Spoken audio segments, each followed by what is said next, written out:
Hello, everyone, and welcome to the Phoenix Raceway for the Gladiator 130, the championship race here for the Output Racing League in season 2020. And what an outstanding race this is shaping up to be. We have four contestants to take on the challenge of trying to get the championship. Brian Chambliss, Thomas Harmon, Christian Budd, and Evan Rice. Got them all here in Discord. So we're going to have some words from them here early while we do these pre-race ceremonies. So let's go and join them in Discord. We'll have a quick chat with them, and we'll see get their thoughts and feelings as we head into this first ever playoff championship race for the Output Racing League.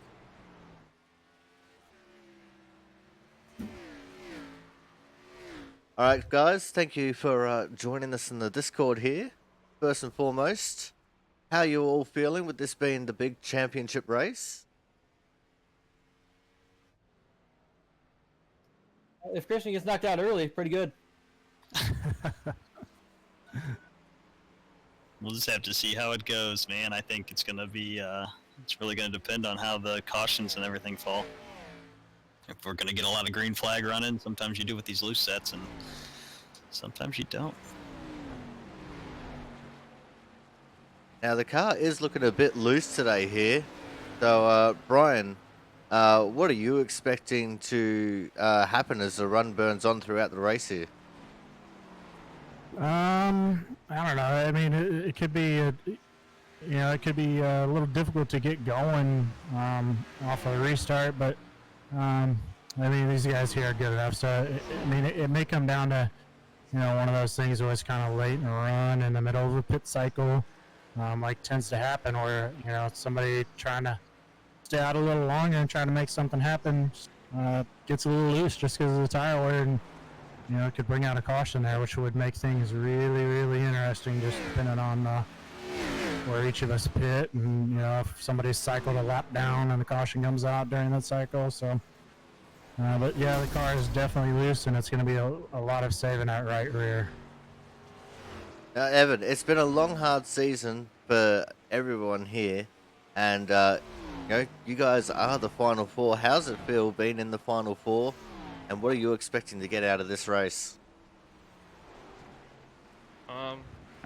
It's pretty rewarding, I guess. As for what I'm expecting today, me personally, this isn't one of my best tracks, so I'll just be kind of hoping to keep the car clean and be there at the end, really, and hope for a late race caution to spice things up. All right, Christian, if you're not the one who is going to win the championship here, because I'm pretty sure you're the red hot favorite, who do you think out of the three other drivers here is going to win the championship? Man, I don't know. I don't want to focus on that too much, to be honest with you. I really think it's going to come down to late racetrack position and how the cautions fall, and I can't really handicap anybody specifically. And at times, looking at practice here, the times are really close. So, and two, the times aren't going to be all of it. It's going to be how well you can drive your car over a longer run if we get them. All right, Thomas, the final question is going to be for you here, man. Now, Chambliss has been the picture of consistency this entire playoff period. He's just snuck in on points. What do you reckon his chances are of coming home as champion here tonight? Well, that's really going to depend on how the rest of us progresses in the race. If we even get a little bit of damage, he could trounce right all over it. So he could be as flat out of the gate, because I know he's good with Phoenix. He's proven it in his own league, and ran against him previously here, and he's ran well. All right. Thank you very much for your time here before the race, gentlemen. I wish you all luck, and hopefully you guys put on an absolute cracking race. Thanks a lot. Thank you. Appreciate it. Alright, so there we go, guys. That was our top 4 combatants. I'm just going to move them back up to the voice channel. It seems most of them have done. So we're just going to go for a quick commercial break now, reset, and then when we come back, we'll get into how things are going so far for practice. So make sure you guys stay tuned.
Alrighty, guys, we are back.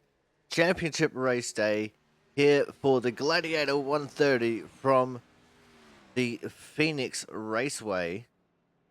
This one still has ISM Raceway. Of course, ISM have pulled out their sponsorship and it's back to being the Pheonix Raceway. The drivers are just starting to gear up now for a pit party. So we'll have a little bit of an early indication here as to how the cars are looking and feeling out there. We already alluded to them being a little bit loose. So we'll have to wait and see how that's going to affect these guys moving on in the race. At the moment, the early nod is going to Christian Budd here with a 26.838, the fastest car on track at the moment by 0.11 of a second. The cars now start making their way out onto the track. Christian Budd and Jonathan Hernandez leading us away as a bit of contact there on the track from a couple of cars that didn't get the memo.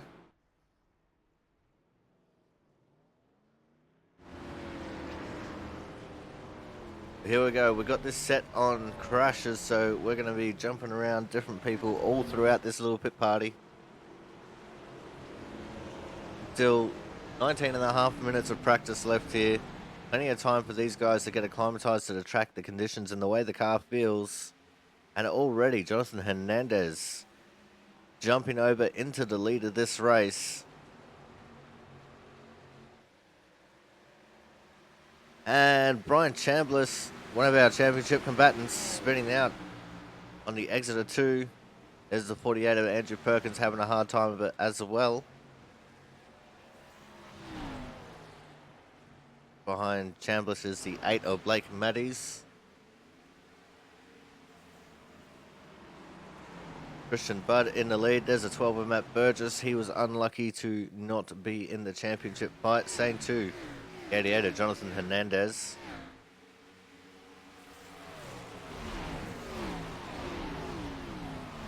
Good Christian Budd as well on the outside of Matt Burgess there. And around goes the 13 of Travis Massier. And it sounds like he's not the only one. Shenanigans on the front straight. There's a 48 of Andrew Perkins. The 78 went for a spin as well.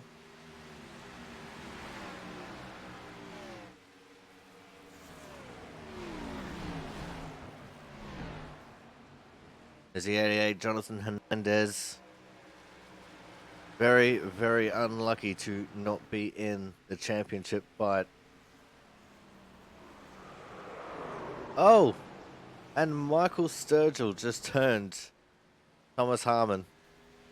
And now he's running into Jonathan Hernandez.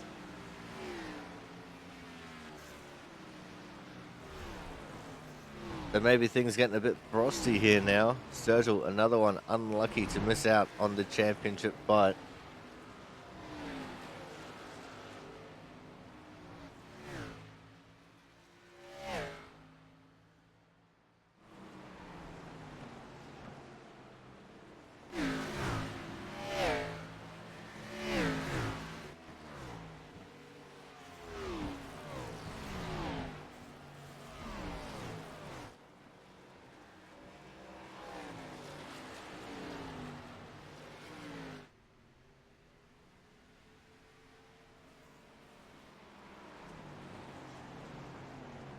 But Christian Budd definitely looking like he's going to be the one to watch in this race.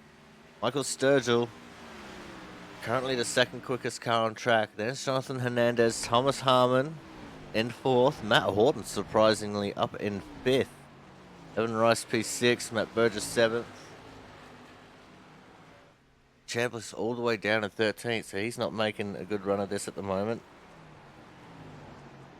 The championship combatants are first, third, 6th, and 13th. And less than a second separates the entire field.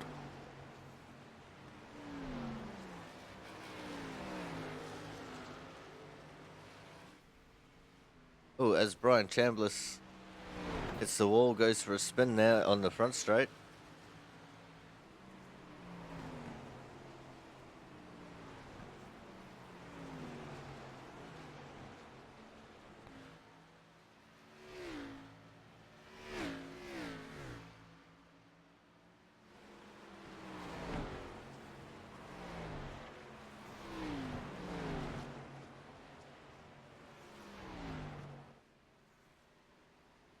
Christian Budd, definitely the danger man as far as possibly going to be the winner of this championship.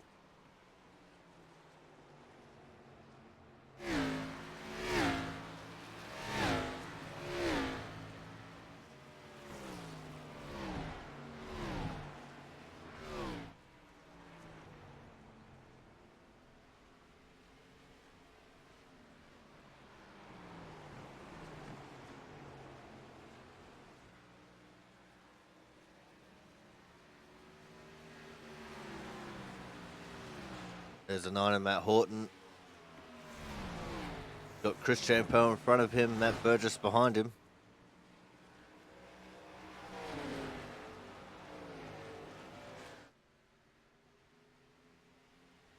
Christian Budd's actually going faster.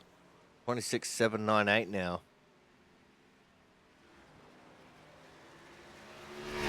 It's just when you thought he couldn't show off enough, he shows off just that little bit more.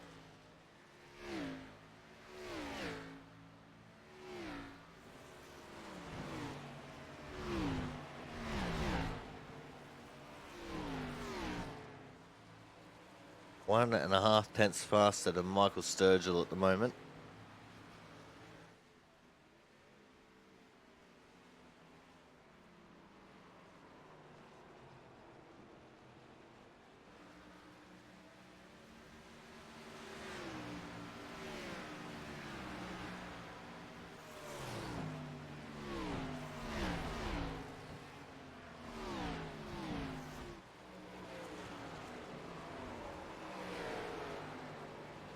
Oh, as around goes Andrew Perkins on the front straight.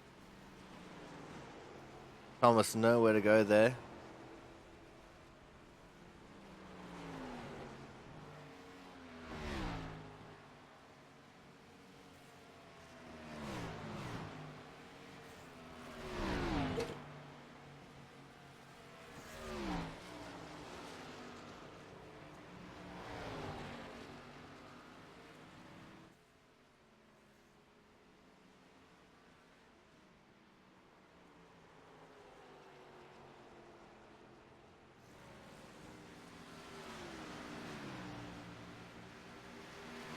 There's Frank Isaacson on screen, a 24 car.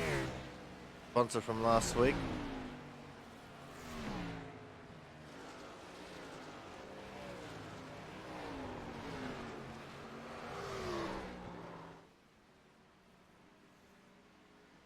Sounds like the 13 of Travis Mascio had a little bit of a drama coming out turn 4. As far as the pit party goes, we don't know who won that. We've got no clue.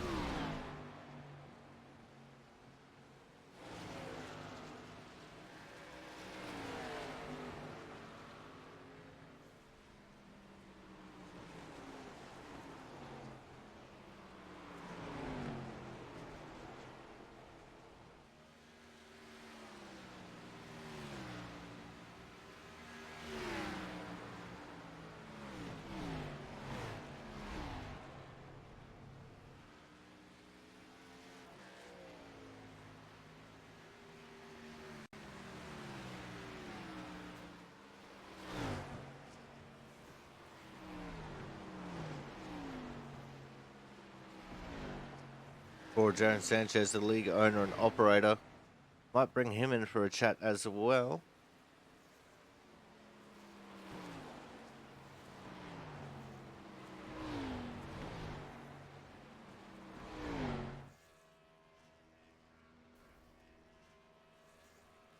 Right, let's do that. Set the focus onto Walker.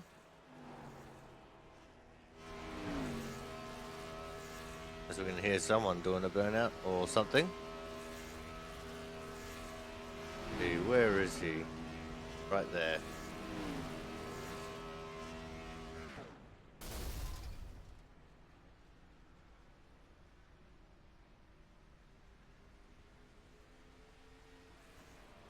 Hey, Jaron, Corey up in the booth. You have a copy?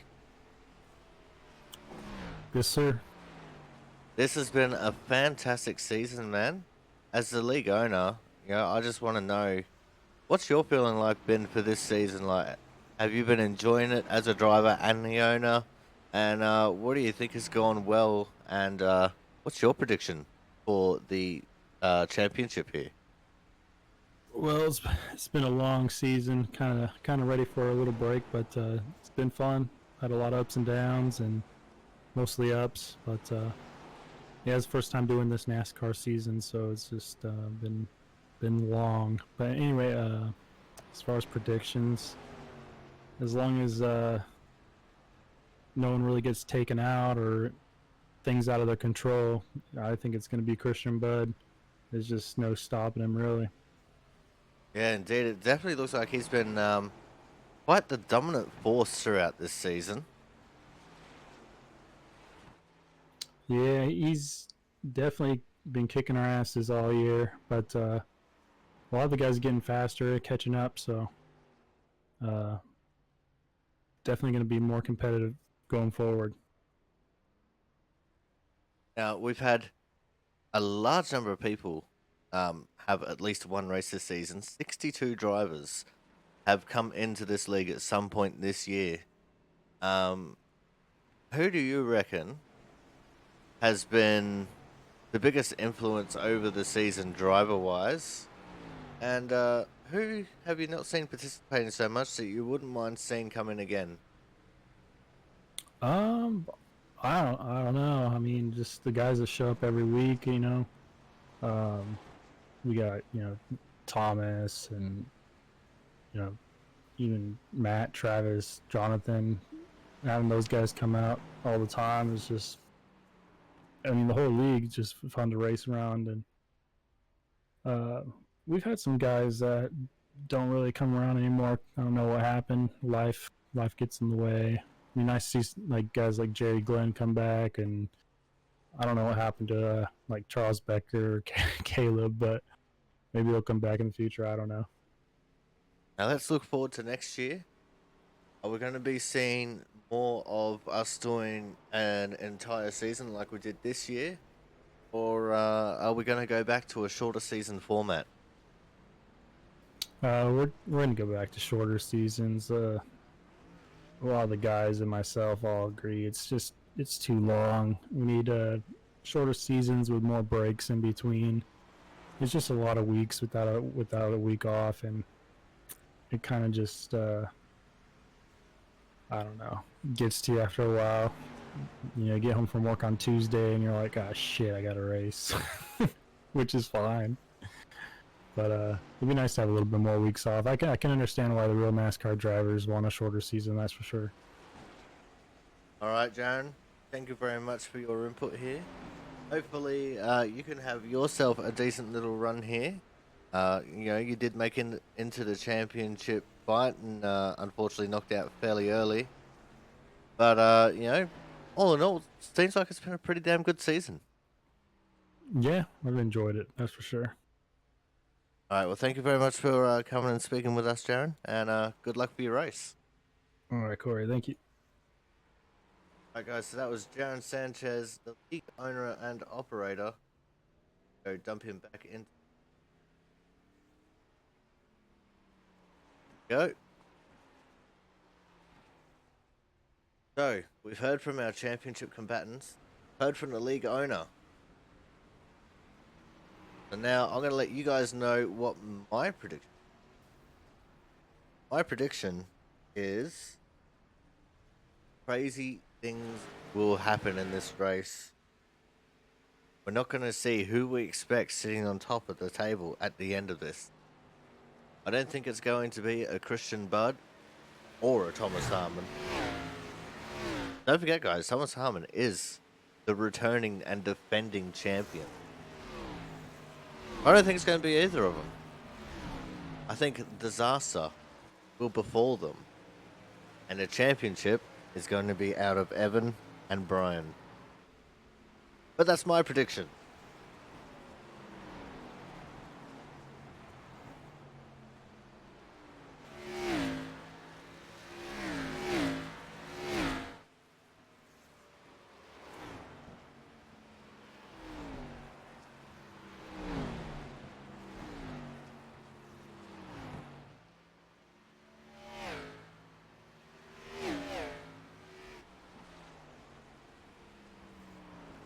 All we got to do now, wait out this 5 minutes of practice and wait out the 5 minutes of qualifying and get this going and figure out who is going to be where in the grand scheme of things.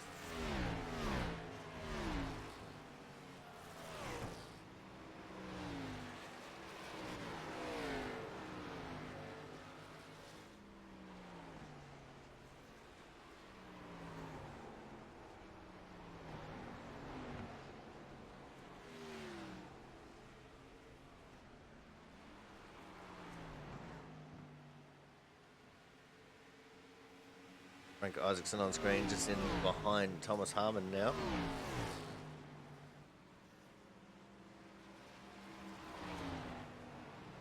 You guys, don't forget to let us know whether you're watching this back on YouTube or whether you're watching this live on Twitch. Let us know in the comments. Who is your prediction to win this championship? What do you think is going to happen in this race? Do you guys agree with my views on how this race is going to go, or do you have your own? But most importantly, who do you think is going to win this championship?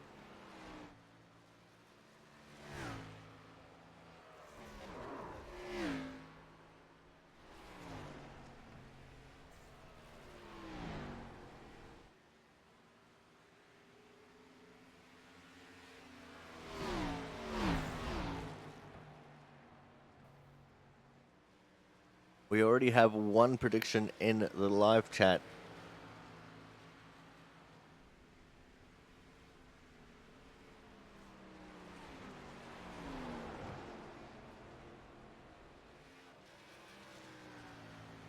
Ooh, that one's a little bit harsh, but I'll read it out. One is from Moscow 1. The prediction is a Sturgill win and what should be a championship. Not trying to be bitter, but we all know who should be in the Final Four. Damn. That is a little bit scathing. Doesn't sound bitter, just a bit scathing. But we'll let that one go, because Sturgill win. I actually would not put it past Sturgill to get a win here. Same too with a Jonathan Hernandez. But yeah, I don't think today's race winner will be the champion. And pretty much that's what he's saying as well. The race winner today is not going to be the championship winner.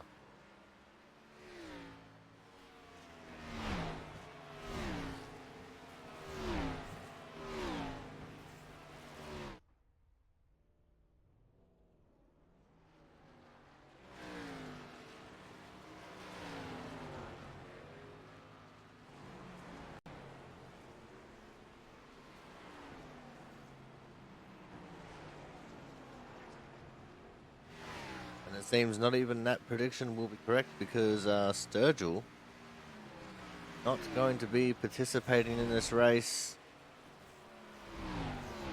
Scrutineers have found something with his car, and there's just not enough time to get that rectified.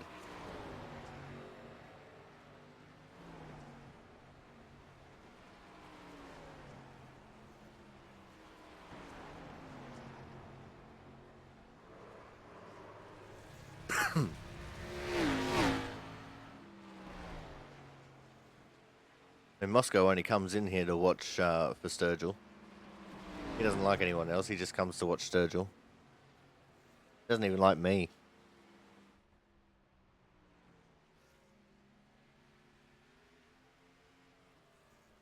Guys, it's almost that golden time where we start qualifying here.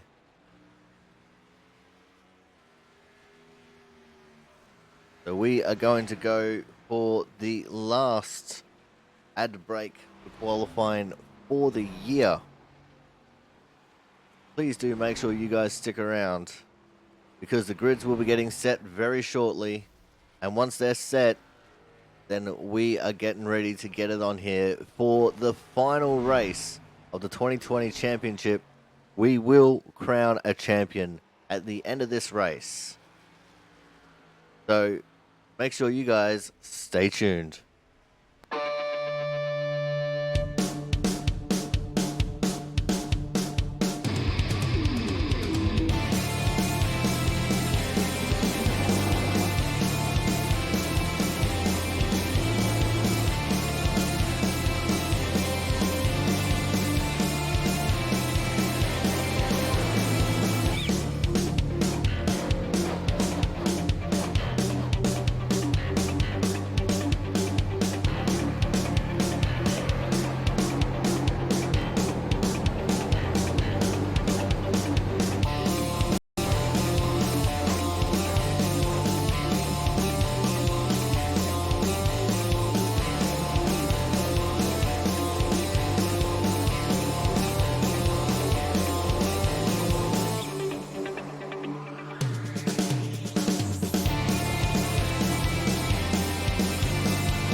welcome back to the Gladiator 130, sorry. The championship deciding race here at the Pheonix Raceway for the Output Racing League. It's time for us to go through our grid and see who is starting from where. On the pole, we're going to have the 50 car of Christian Budd. His outside will be the 28 of Zach Floyd. Jonathan Hernandez, the 88 starting out of P3 with Matt Burgess out of P4 in the 12.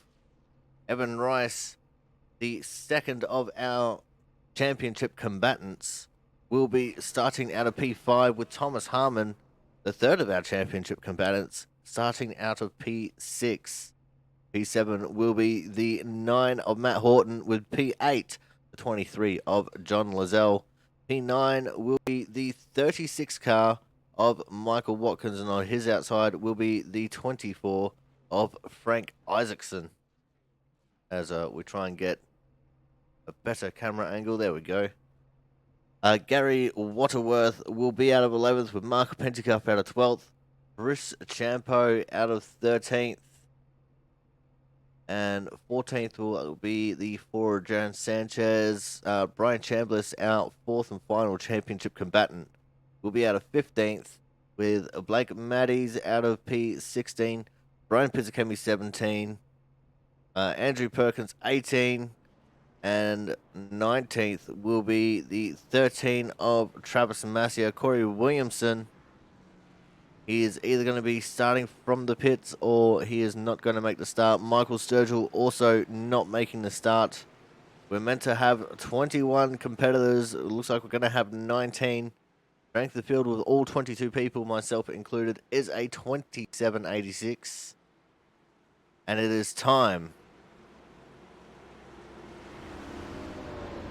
for us to sort out this championship and find out who is going to be our champion for the 2020 season. The pace car is in. The first start is on green. All restarts are on the leader. We are off and racing here for the Gladiator 130 from the Pheonix Raceway. And the 28 of Zach Floyd trying to take the lead early on the outside lane.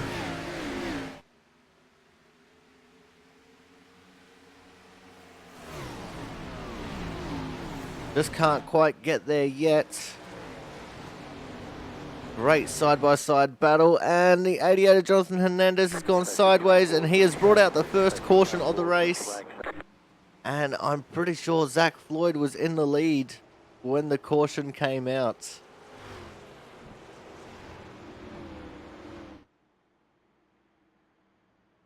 First caution of the race here at the start of lap 2. And Zach Floyd is going to be your leader.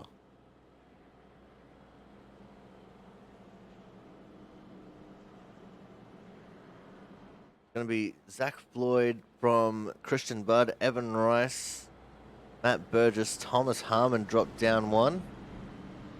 Matt Horton, Michael Watkins, John Lazelle, Gary Waterworth, Frank Isaacson, Chris Champo, Mark Penticuff, Chambliss up to 13th.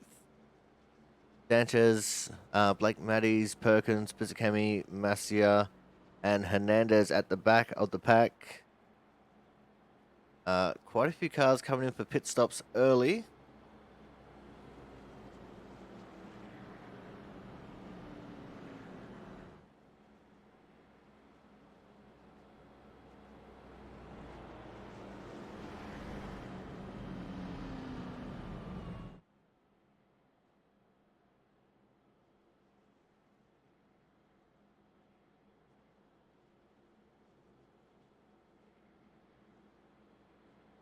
Zach Floyd, staying on the outside lane for that entire first lap, took the lead and held it from Christian Budd.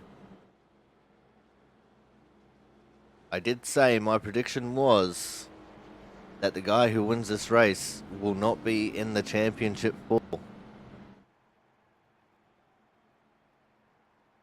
So we got non-championship, championship, non-championship, championship in your top 5. 3 out of the 5 drivers there in the top 5 are championship contenders. And you have to go all the way back down to 13th to find our 4th championship contender. But we are on 1 to green right now. As you can tell, these cars are a little bit of all over the place. It's very loose.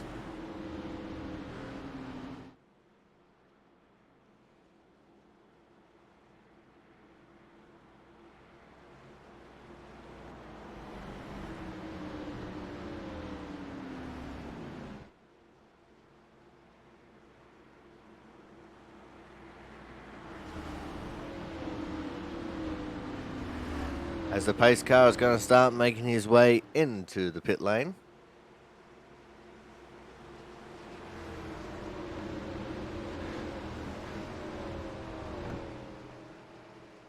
And we're off and racing. Zach Floyd with a great jump off the restart there. The 12 of Matt Burgess must have missed a shift because he did not go, and that entire outside line just got shafted because of it. And now behind Zach Floyd is our 3 championship contenders. Everyone that was behind Matt Burgess on that restart just got absolutely screwed big time with that super slow restart. He must have missed a shift or been in the wrong gear or something, because that was terrible. But Zach Floyd leading the way from Christian Budd, Evan Rice and Thomas Harmon. Michael Watkins up into the 5th position. We're going to keep an eye on our leaders here, because Christian Budd is just searching all around the 28 car here of Zach Floyd, trying to find a way around him.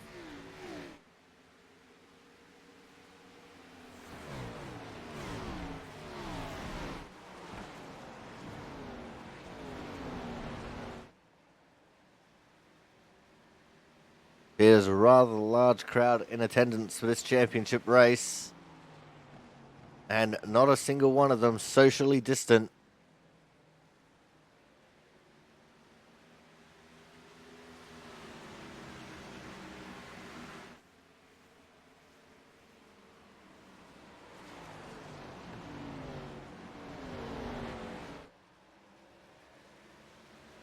Oh, Zach Floyd very close to that outside wall coming off turn 4. Just about lost it. Lost a lot of time there to the 50 of Christian Budd. Christian has just been a bit cool, calm and calculated here in behind Zach. He's not been pushing the car too hard. He's just been saving his tyres a little bit. Maybe trying to look after that right rear. Such as the looseness these cars can feel.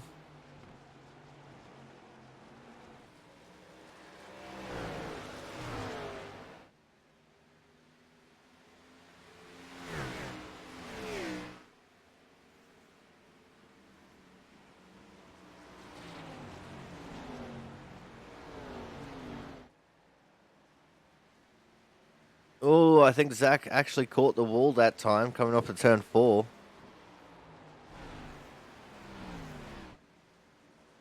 See if we can get a slightly better angle on it for this lap.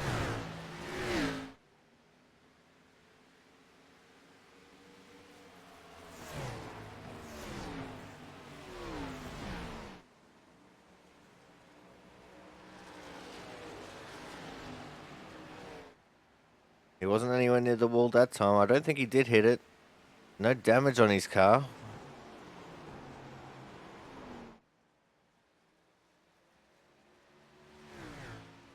It looks like we've got to move on for second now between Evan Rice and Thomas Harmon. And Thomas is up into third.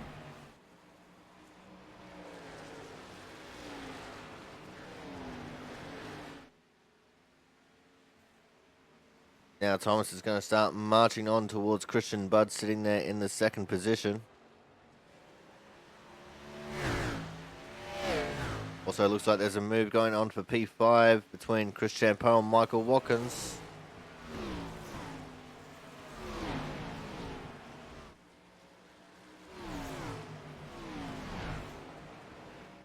I just keep clicking the wrong button. This is what we're looking at right now. The pass for the lead from Christian Budd. Christian now to the point of this race. Zach Floyd trying to go back underneath him. Didn't quite work out for him.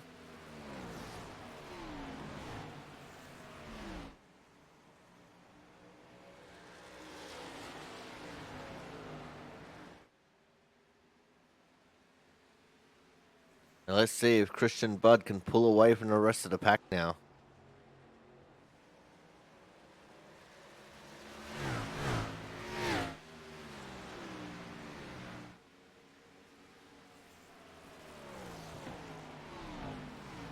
Jonathan Hernandez on a charge.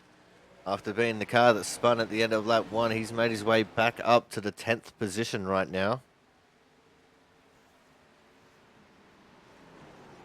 Let's see if we can see him in the pack, see what shenanigans he is up to. And he is right on the tail of the 23 of John Lazelle.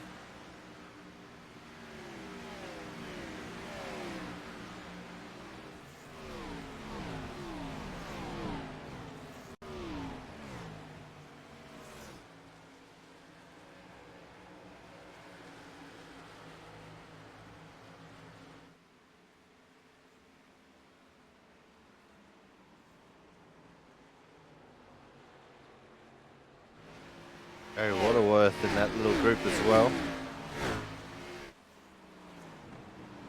Go back up to our leader. He is pulling away from Zach Floyd here. We're going to go to the loudest camera angle we have access to.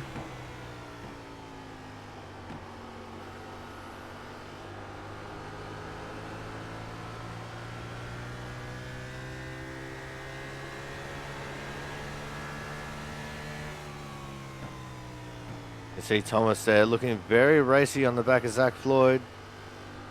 Both of them going very deep into turn 3. Looks like Thomas might have the run. No, not quite coming out of turn 4. He's definitely trying to size up the opportunity to get around Zach here.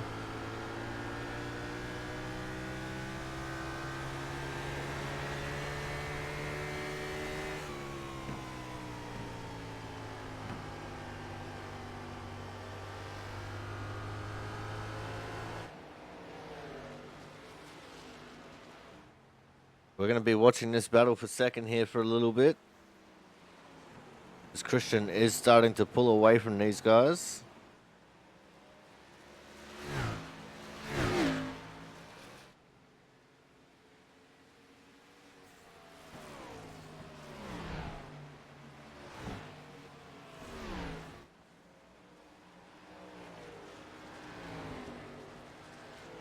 And here we go. Thomas is up on the inside. Can he make the move stick into 1? He can. That's Thomas up into 2nd. Zach now down into 3rd. But there could be a little bit of a back serve. Nope. I thought that last time too, but no, there was not.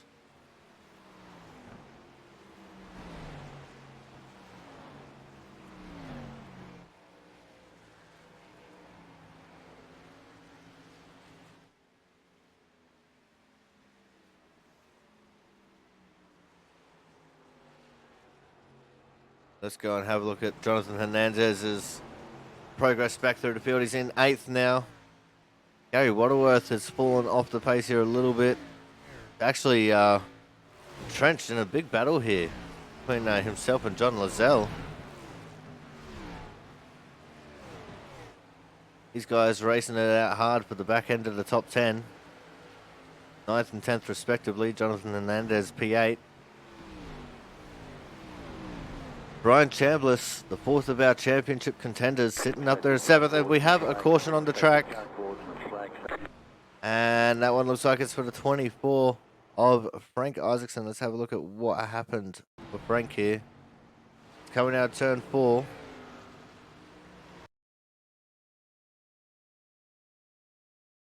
And he just gets it loose. Hits the inside wall. Oh, that's going to be a bit of damage there. Holds his brakes very nicely and That's all it needed to bring out the caution.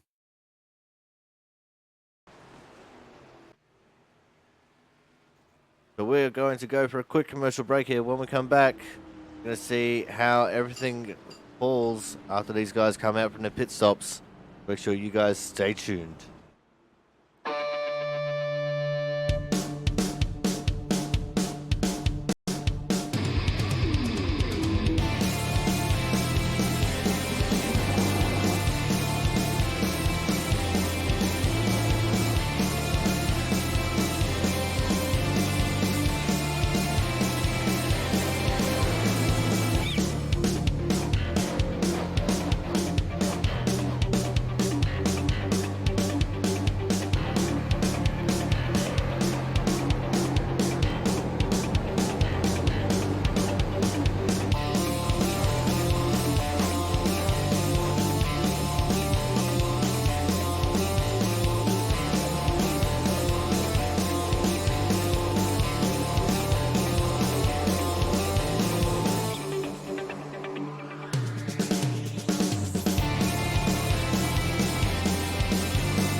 Welcome back to the Gladiator 130 here for the championship race for the Output Racing League. We're already on 1 to green because no one is a lap down.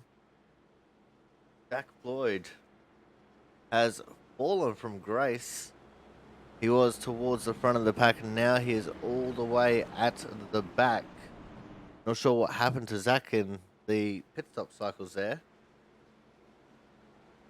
But possibly sticking around to get some repairs done. It's going to be Christian Budd, Thomas Harmon,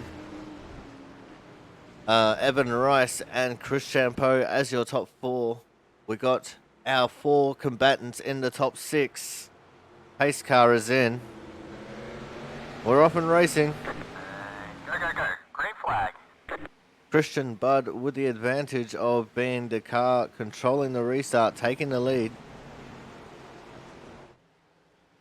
Evan Rice and Thomas Harmon immediately into battle positions. Oh no! The 22 of Waterworth just got loose and we have disaster. Lots of cars involved in that, including championship contender Brian Chambliss. Let's back that up and have a look at what unfolded there for Waterworth.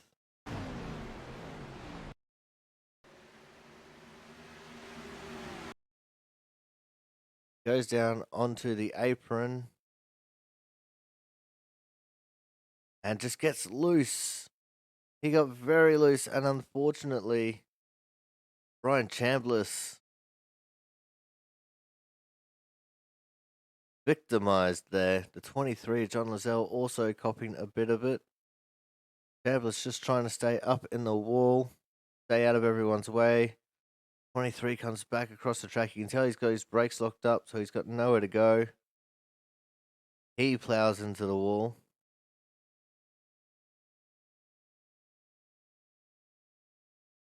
Chambliss is going to have a lot of damage from that. Zach Floyd also into the wall.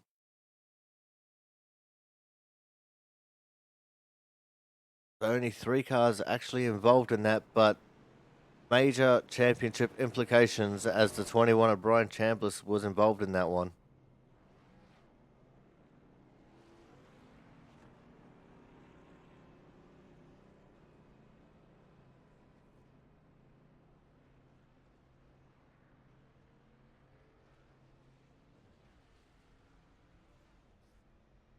Let's see if we can possibly get a line.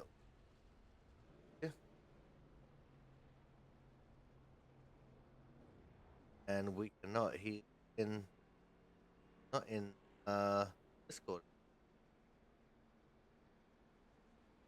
Different.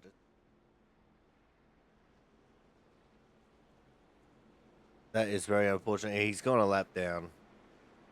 That is going to be Chambliss's championship over.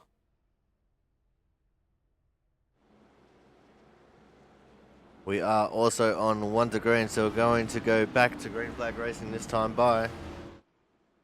Going to be Bud, Rice, Harmon, and Champo. We only have 3 cars left. Try and get the championship here. The 88 of Jonathan Hernandez also a lap down on the pit road. He's just come out. But he possibly got caught up in that a little bit.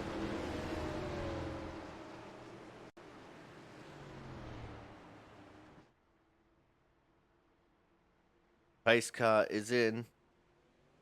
We're off and racing again. Go, go, go. Green flag. But this time we're going to crank it up.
All right, so the way it sits right now, it's going to be Christian Budd, Evan Rice, Thomas Harmon, our 3 championship combatants, taking out the top 3 positions at the moment. Chris Champo in 4th with Michael Watkins 5th. But Brian Chambliss, there is no way he can come back from this now. He is unfortunately going to be out of the championship picture unless disaster befalls Christian, Evan, and Thomas. And it takes them longer to get their cars repaired than what it does Chambliss.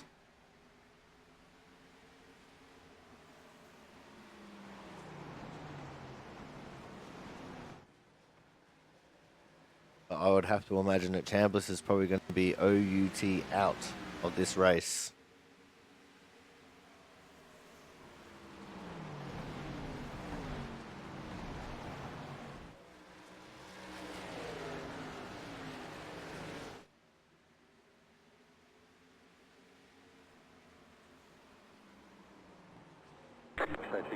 And we have another caution on track this time. It's going to be for the 48 of Andrew Perkins.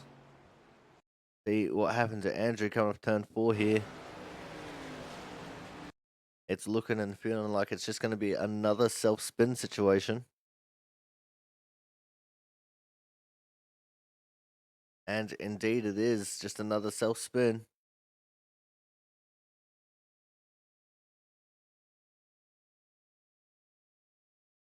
Catch the wall, does he keep it off it? Oh, just a little kiss with the wall. That's okay, that's not much.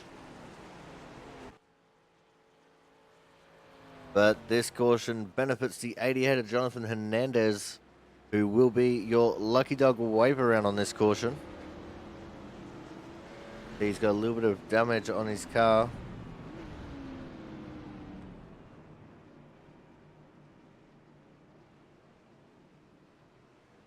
We're going to go for a commercial break. When we come back, we'll see how this pit stop cycle cycles out. So make sure you guys stay tuned.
Alright, we are back and we've had a change for the lead. The 28 of Zach Floyd is leading the way after taking 2 tyres on this pit stop. Not whether he took rights or lefts, but he is now going to be in the lead of this race. Gladiator Jonathan Hernandez is now going to be on the lead lap again. And unfortunately we have lost Gary Waterworth, Brian Chambliss and John Lazelle from this race. So it's going to be Zach Floyd, Christian Budd, Evan Rice, Thomas Harmon, Chris Champo in 5th, Michael Watkins P6, Matt Burgess 7th, Blake Matties 8th, Matt Horton 9th, and Mark Penticuff P10.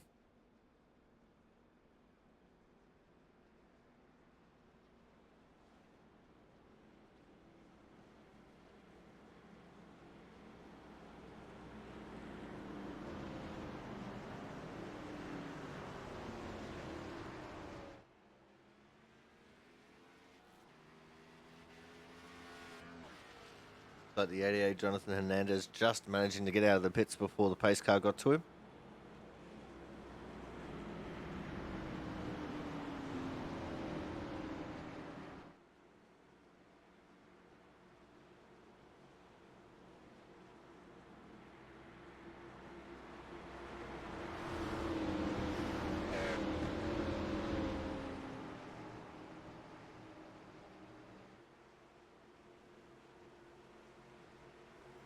Here we go, the pace car is in. 40 laps into this 130 lap race.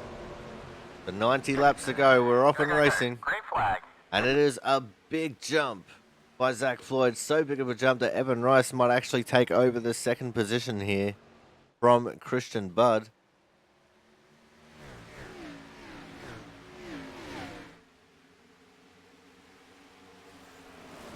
But it's not going to happen. Christian taking the advantage on the outside, slotting back into that 2nd position.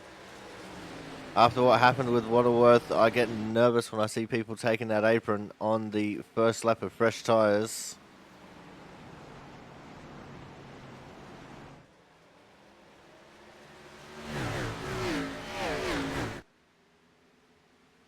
Zach Floyd leading the way at the moment.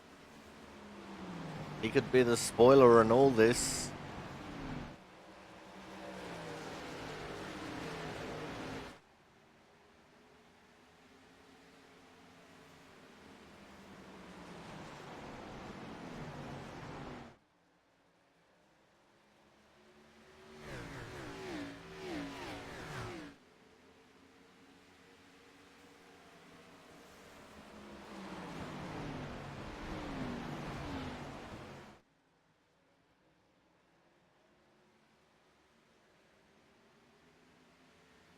Now let's see, where will Christian Budd make the move? I have to imagine he'd set it up coming off of turn 4 and possibly get the move going into 1, because turn 4 seems to be where Zach Floyd is his weakest.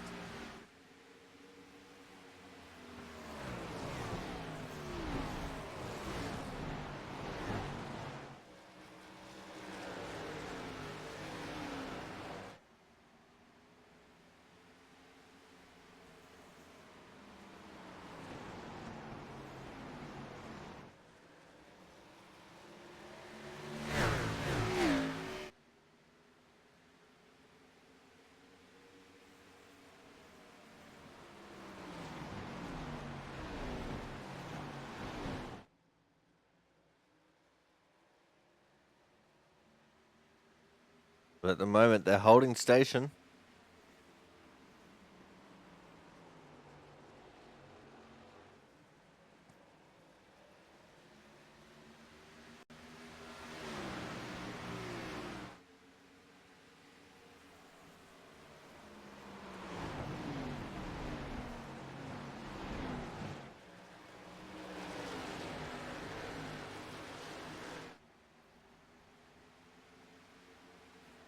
But here comes Evan Rice now,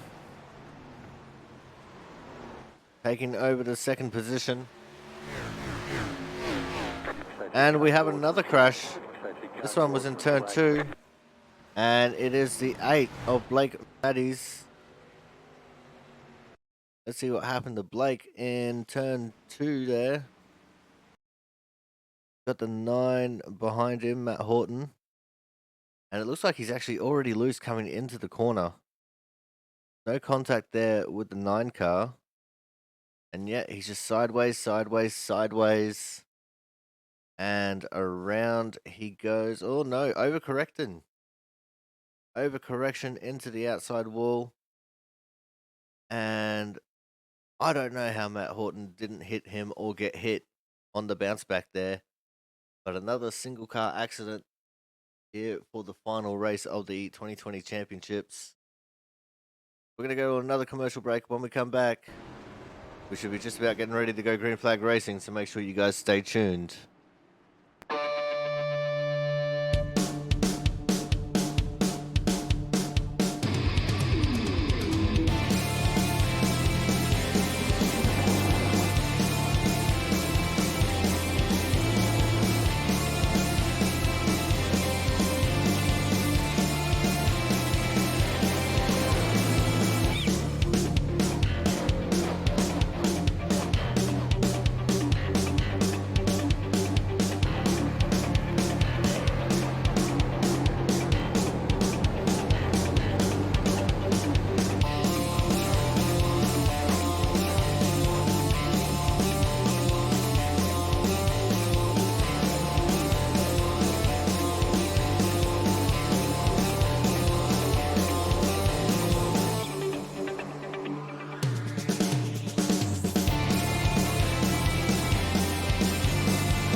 And we are back.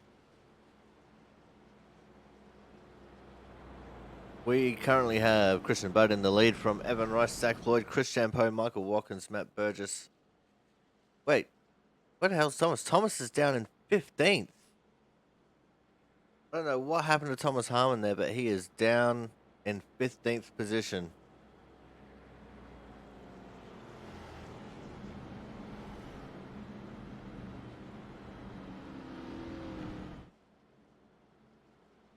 So that is some major championship implications right there. Thomas in the danger zone as far as the restart is concerned. Because anything can happen while he is back there. We have another couple of cars pulling into the pits. It's the 48 and the 8. So Andrew Perkins and Blake Matties getting some extra repairs. I think Thomas has actually gotten himself a speeding penalty,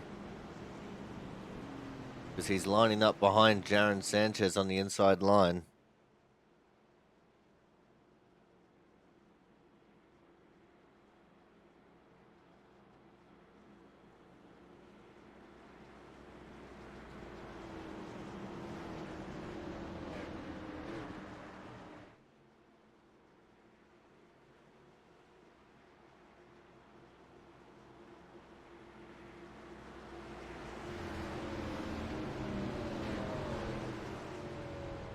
And here we go, Christian Budd controls the start. Pace car is in. And we're up and racing. Go, go, go. Green flag. The 50 of Christian Budd taking the advantage and taking the lead. Evan Rice still sitting in second for the moment, but Zach Floyd looking threatening on the inside line. Not going to be able to take advantage of it though. Evan Rice will continue to hold on to that position. Now we're going to have to keep an eye on Thomas Harmon and his progress coming back through the field. And you can see he's already made up a few spots. There he is. Going underneath Brian Pizzakemi in a 78 car. That will be for the 10th position. Thomas is the defending champion of the Output Racing League.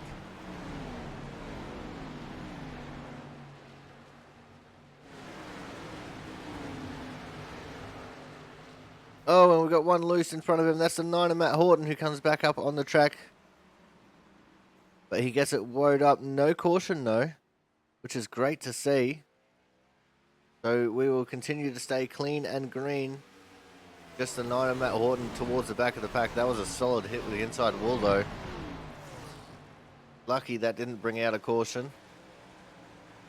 Thomas Harmon now up into the 8th position. Sitting in behind Jonathan Hernandez, who got the lucky dog wave around earlier.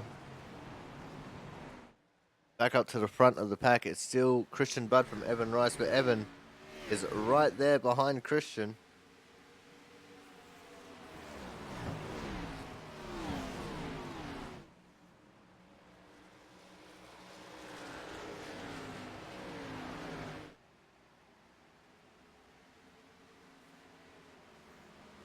Zach Floyd has a little bit of company there as well, the 2 of Chris Champeau.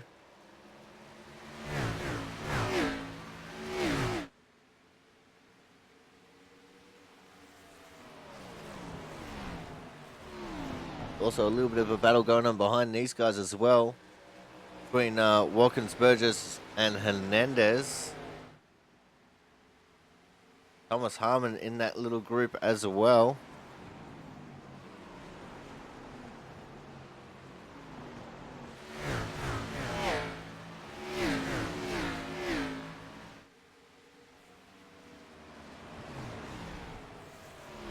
Hernandez running a really aggressive line through that apron. It's working for him so far, though.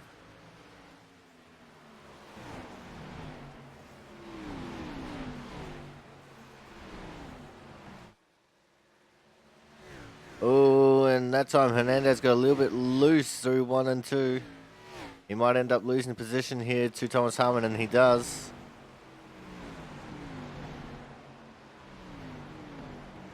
That's Thomas Harmon now up into 7th on his claw back towards the front from his penalty.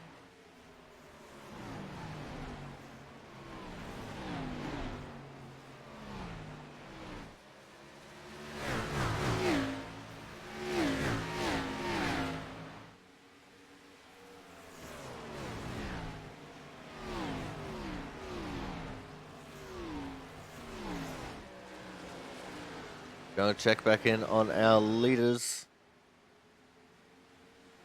Christian Budd still leading the way from Evan Rice, Zach Floyd and Chris Champeau. There's actually quite a bit of a gap between Chris Champeau and Michael Watkins behind. Zach Floyd trying to make the move for 2nd. And he gets it done. Chris Champeau actually also trying to make the move for 3rd. Couldn't quite get that one done though. Evan Rice just too strong on that outside line in 3 and 4.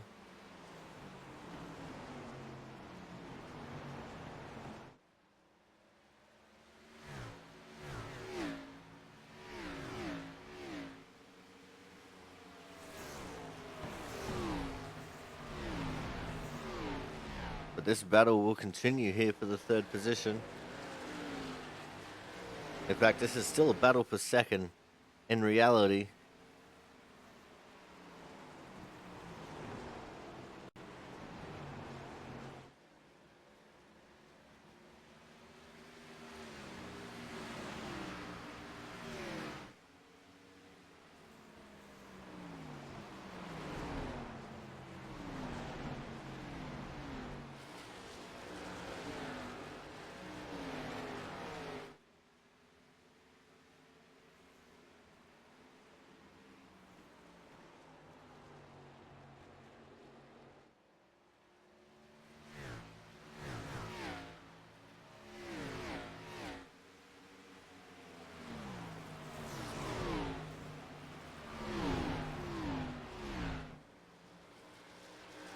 Looks like for the moment these guys are content to run in position. But we do have battle forming behind. Matt Burgess trying to make a move on Michael Watkins. Thomas Harmon looking to follow Matt Burgess through. Oh, and Watkins is sideways and he's around. We saw that happening in live time. Oh no, the forward Jaron Sanchez ran into him.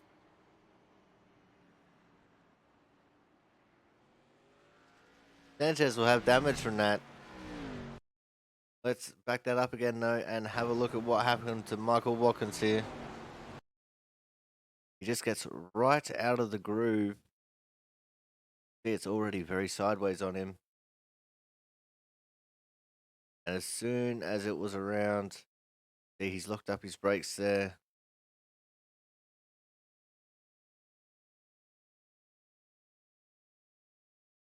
And there you go. That is that. Now here comes Jaron Sanchez. Oh no, he probably thought that Watkins was going to move up the track by then. He didn't. Because he couldn't. Mark Pentecup was there. We're going to go to a quick commercial break, though. When we come back, we'll see how the pit stop cycle cycles out. So make sure you guys stay tuned.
Alrighty, we are back here for the Gladiator 130 from the Pheonix Raceway, the championship deciding race here for Output Racing League 2020.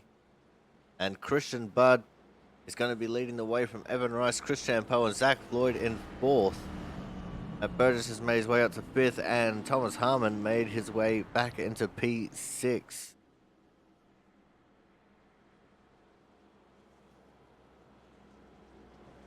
Michael Watkins, unfortunately, down in 13th after that spin. Jaron Sanchez down in 14th after having to get repairs for hitting Michael Watkins when he was sitting there spun on track. This is our 6th caution. Had 21 caution laps.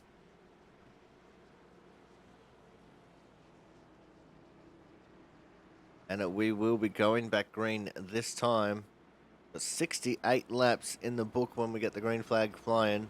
We'll be restarting on lap 69. Means just 51 laps. No, 61 laps to go.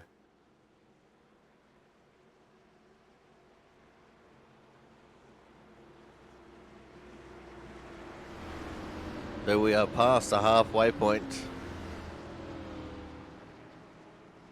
That was on lap 65.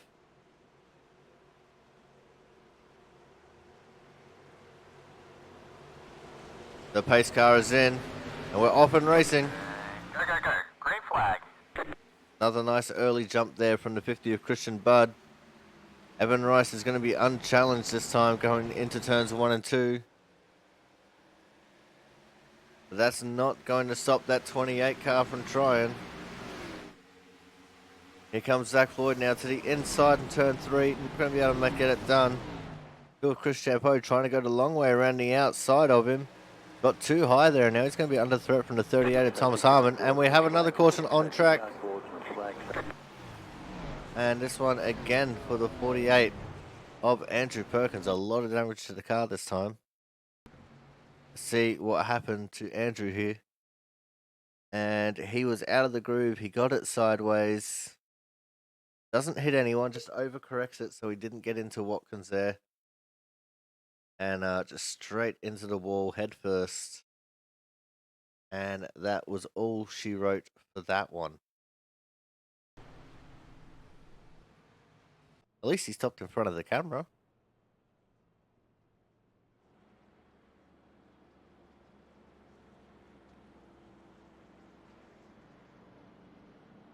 So we do have a couple of takers for pit stops here on this caution. Pretty much everyone from Brian Pizzakemi back, so I think the top 8 staying on track. Thomas Harmon now in 4th.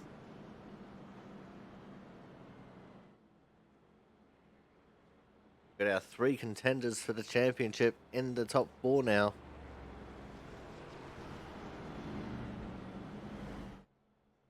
In case you guys did not get to see the start in chat, our 4th combatant for the championship, Brian Chambliss, is taken out early after Gary Waterworth got loose on the apron.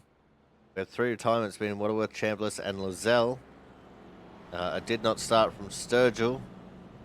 And there was one other driver that did not start, but the name escapes me right now.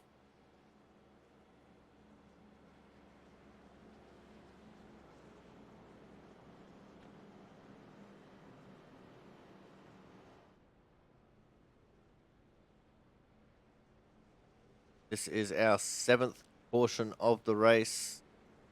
Andrew Perkins is the only car laps down. And he's only laps down because of that incident that he was just involved in.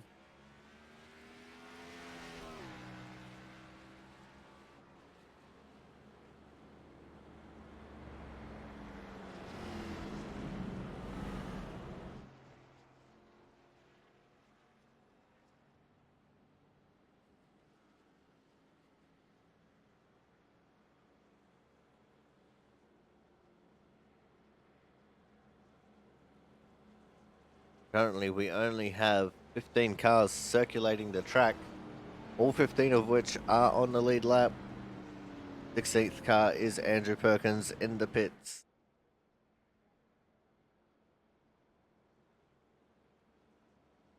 As we should be getting the 1 to green this time by.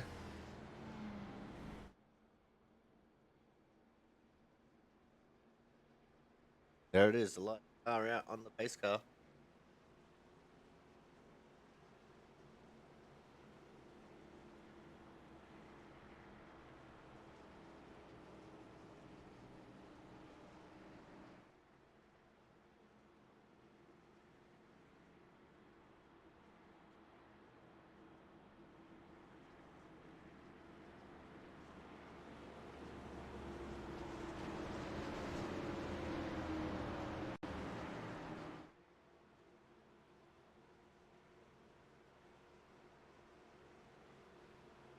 Actually have a look at the back of Christian Budd's car here for this restart.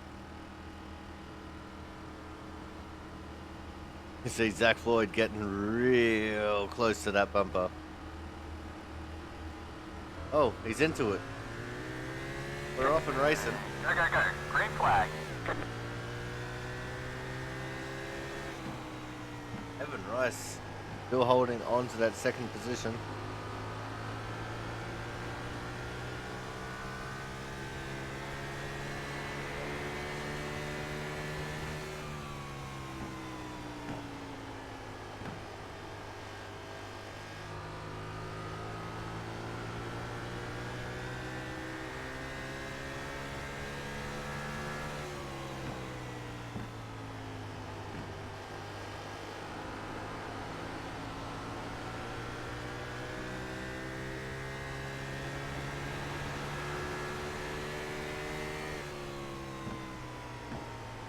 I just really like this camera angle, especially when you're on the leader.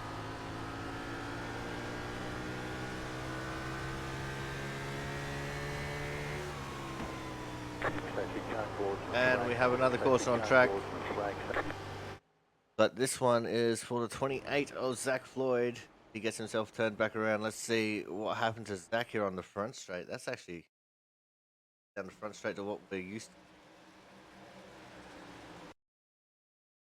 And it's another look out of turn 4. He's just spun out of third. Overcorrected and overcorrected again. He didn't want to get into line of scrimmage there on the outside, so he decided to turn it back to the inside. And just a little contact on the inside wall there. Caution is out for the 8th time here at Phoenix. We're going to go to a commercial break. When we come back, we'll see if anyone pits and how it all unfolds for them. Make sure you guys stay tuned.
Alright, we are back here for the Gladiator 130 from the Pheonix Raceway.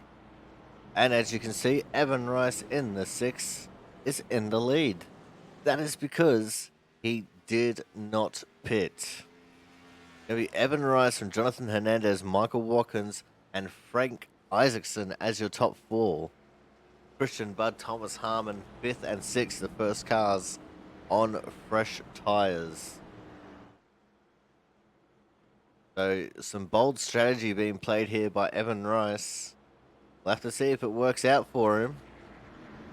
And how's this going to affect Christian and Thomas with not just guys on older tyres in front of them, but a couple of slower guys as well, in the form of Frank Isaacson and Michael Watkins. Even though Michael was up there and about before in the race, I'm not sure he has a good old tyre pace.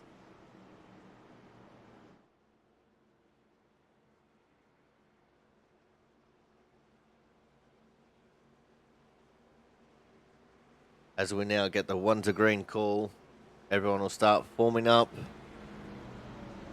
Andrew Perkins hasn't made his way back out onto the track, 8 laps down after his spin into the outside wall of turn 4.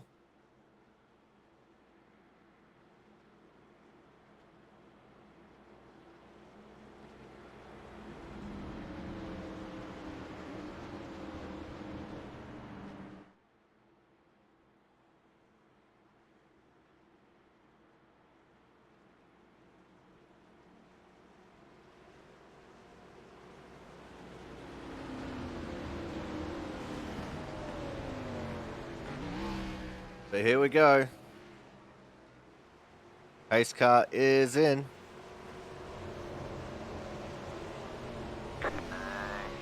And we are racing. Evan waited for the green flag there to go.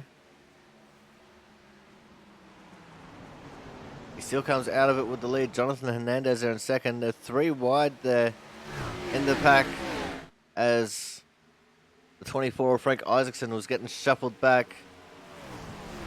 Christian Budd already worked his way into third. Thomas Harmon following him into fourth, but Michael Watkins still looking fairly alright in that outside lane. Thomas wasn't expecting him to still be there.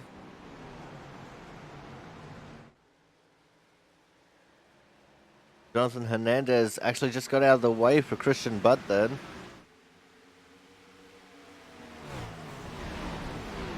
Now Christian Budd is in second, right on the tailpipes of the 6 of Evan Rice.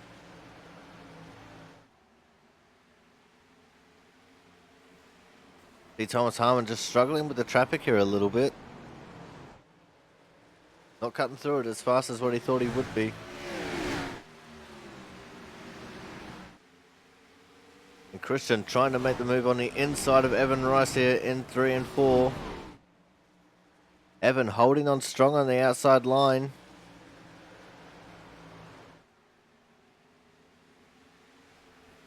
I'm not sure if that was another spinner or not. We have a caution on track. 24 is involved and the 48. And there's a lot of damage to the front of that 24 car. Let's see what happened here. Coming out of turn 4. I think Frank gets loose here again. There was a blinking car in front. Oh no, it's Jaron Sanchez who got loose off turn 4. Isaacson had nowhere to go as he hit the back of the 4 car. Spins back out across the track. Mark Pentecoff nowhere to go. And Andrew Perkins nowhere to go. That one is on league owner and operator Jaron Sanchez.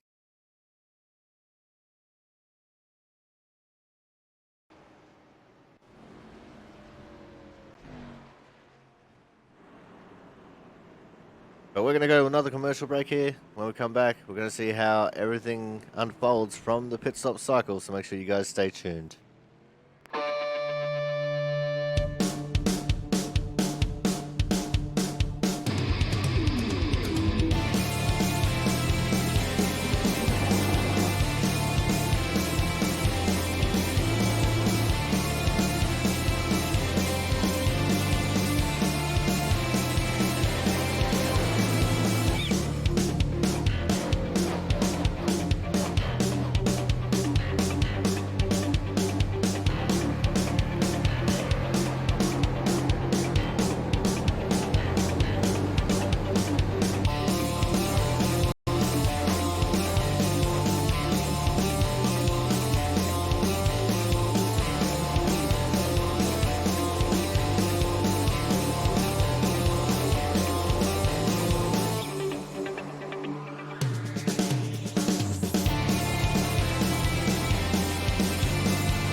Alrighty, we are back.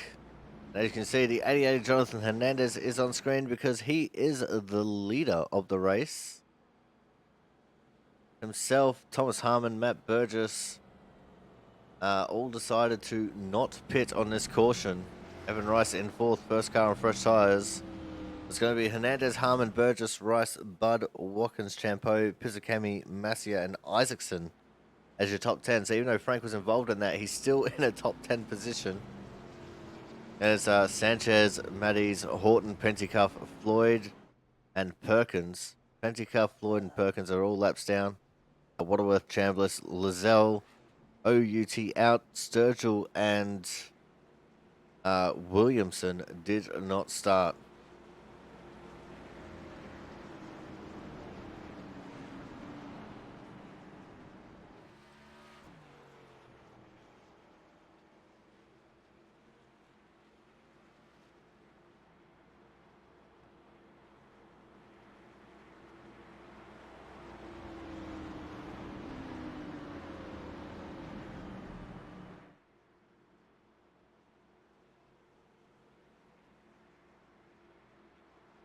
So now, Thomas Harmon in the best position for the championship, which is in front of the rivals.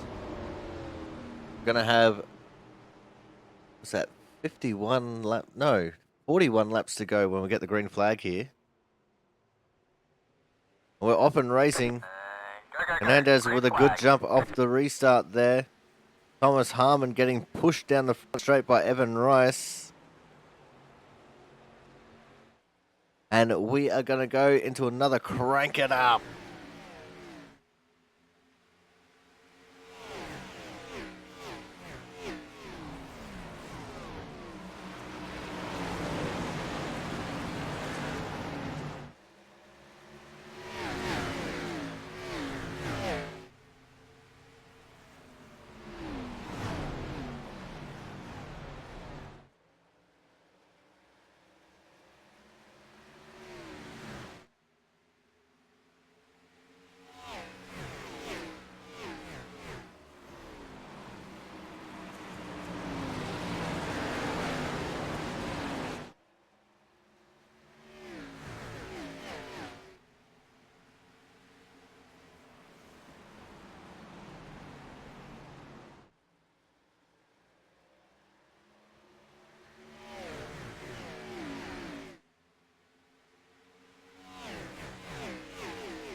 All right, we are back now. And as you see, Christian Budd re-overtaking for the lead of this race.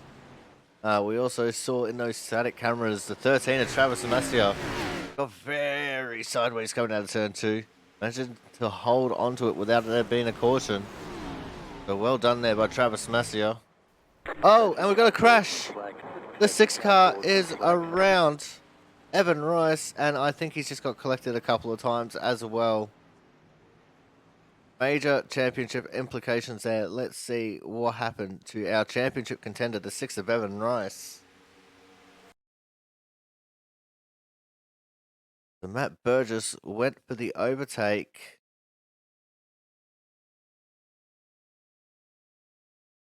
And there was contact between Evan and Matt. Evan heavily into the wall. But the 2 of Chris Champeau got into the 12 of Matt Burgess there a little bit. The 9 of Matt Horton just clipping the back of Evan there. He's trying so hard to miss him. 4 Jaron Sanchez escapes, got free. So too the 48 of Andrew Perkins. Major championship implications there though. So we're going to go to a quick commercial break. When we come back, we're going to see the fallout from that incident. Make sure you guys stay tuned.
And we are back.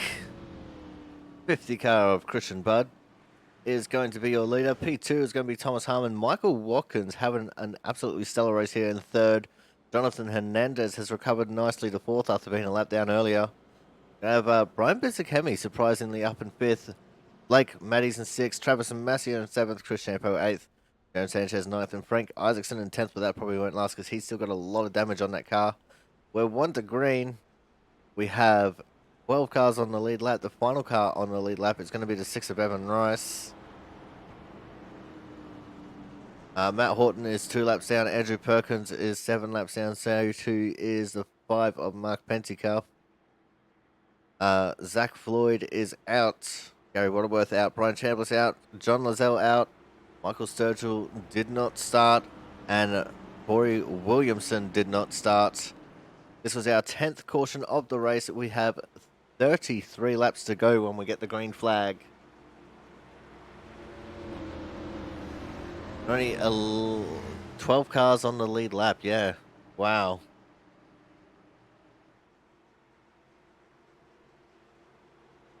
So here we go now. The pace car is in. Christian Budd going very early in that one. Green flag. Thomas Harmon is still going to hold on to P2. You see Michael Watkins slotting into third.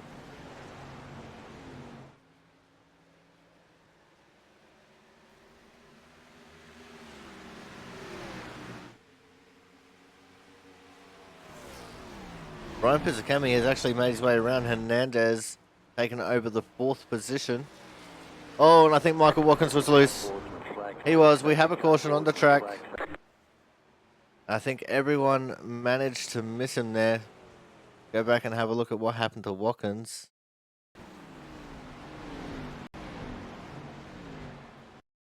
Oh, he actually got tapped by the 78 of Pizzicami.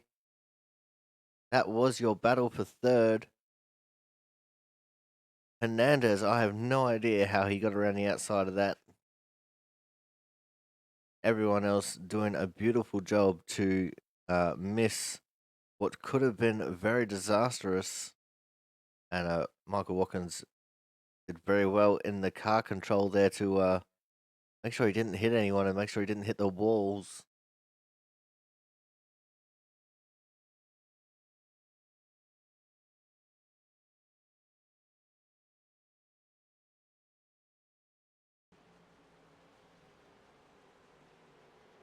So that one is going to be on the 78 of Brian Pizzicami there for turning Watkins. And that has actually allowed Hernandez to get back into the 3rd position.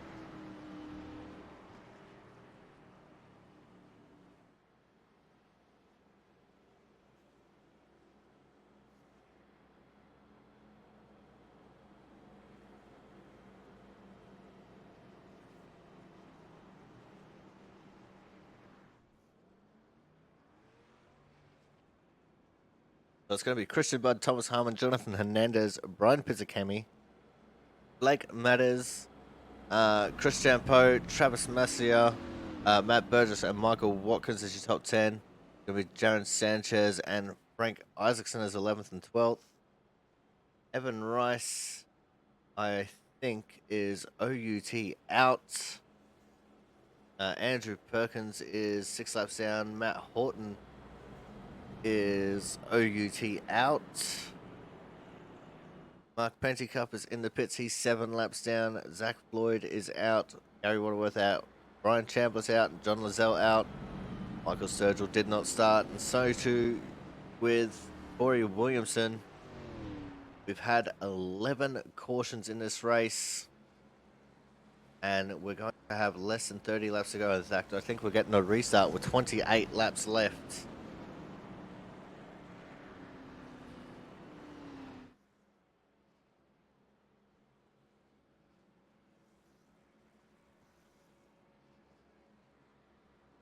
as we're on 1 to green now. So we will have 28 laps on the restart. And immediately when we go green, we're going into a crank it up to make sure you guys have your device, whatever you're watching this race on, absolutely maxed out in volume. You're going to hear the pure engine sounds of these. Are they running the 750 horsepower package here? So you'll have the full sound of these 750 horsepower beasts as they make their way around this track. So here we go. Pace car is in. It's time to crank it up. Go, go, go. Green flag.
Okay, I do not know how that was not a caution. That was a huge incident that took out just 5 cars from the running. See Matt Burgess there, Travis Massio, Jaron Sanchez, Frank Isaacson, and Mark Pentecoff. Also, Michael Watkins, who was far behind this pack. That all started with contact between Burgess and Watkins. Oh, and now Andrew Perkins. We watched that one here live. Perkins bounced off the wall and into Matt Burgess. Let's back that one up for another view of that.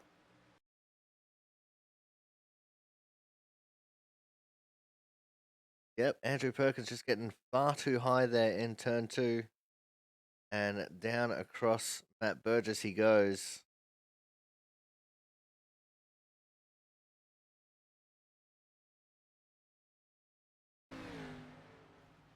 That is unfortunate for Matt Burgess.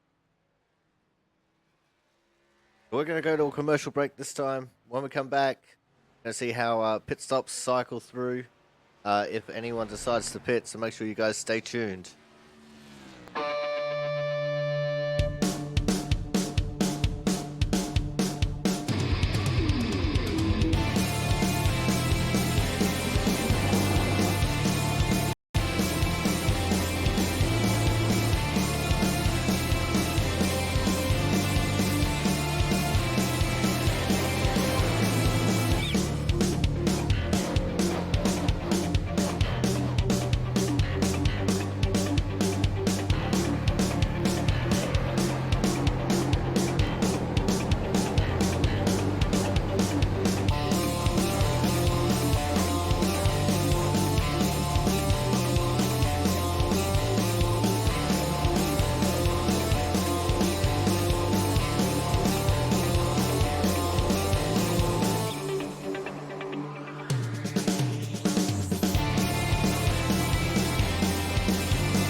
Welcome back to the Gladiator 130, the championship deciding race here from the Pheonix Raceway in Arizona.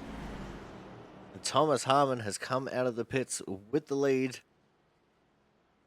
as we only have 22 laps to go now. We're going to probably have 20 laps to go when we get the restart. Sitting at our 12th caution. We're on the caution flag for 44 laps.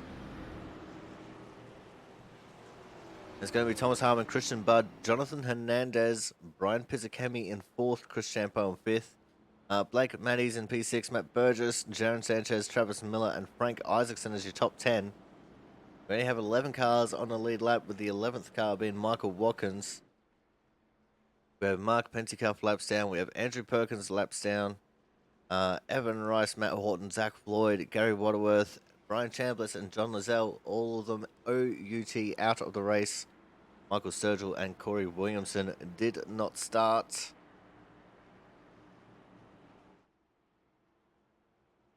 And we will have 20 laps to go when we get the green flag flying here.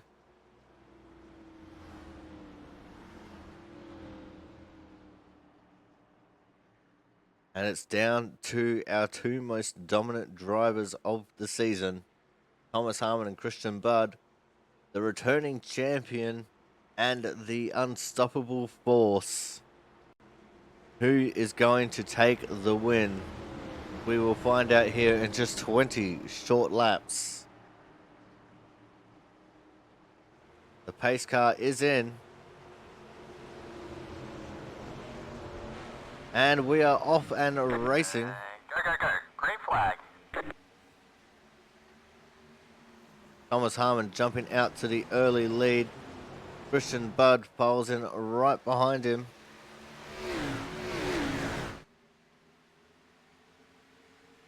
Christian Budd will not be wanting Thomas Harmon to get away from him here.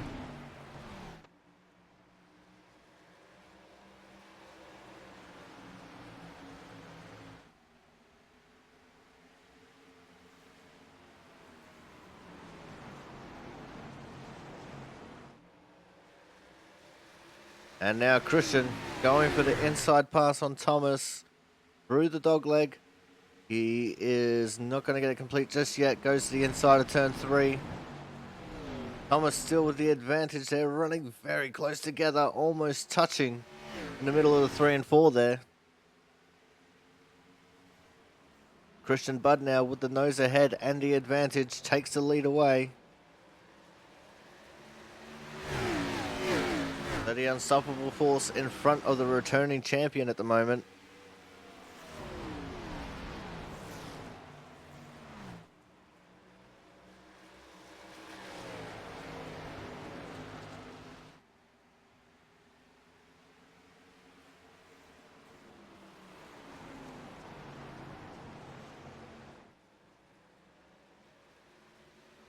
Oh, and looks like Thomas a little bit loose there through 1 and 2.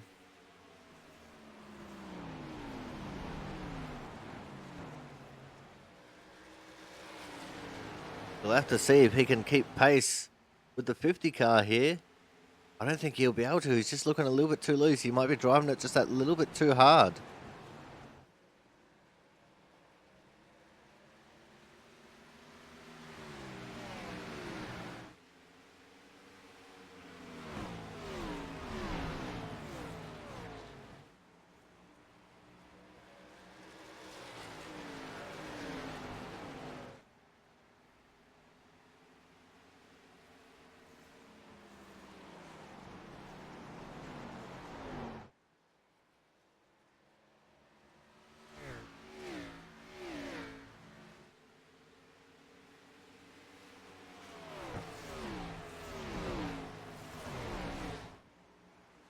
Well, at the moment, it's Christian Budd's race to lose.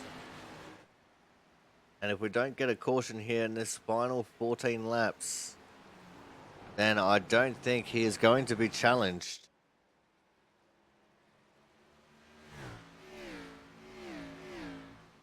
But just remember, in racing, anything can and usually does happen.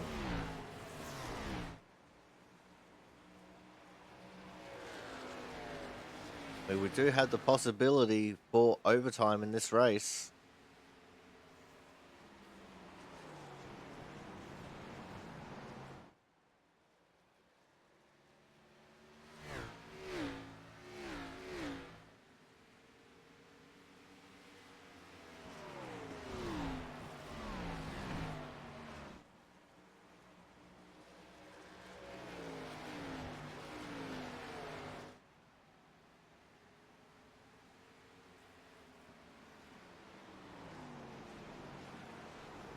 But in saying that, with only, 13 cars on the track, I'm not sure that that's going to happen. But I have been proven wrong before.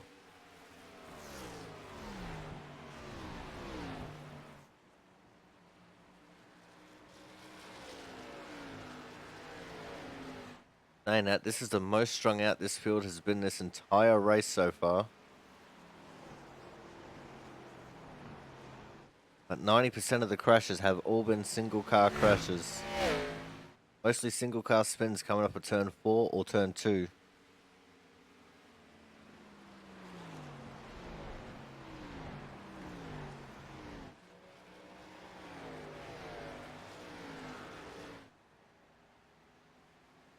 Ten laps left to run here for the Gladiator 130 championship deciding race from Pheonix.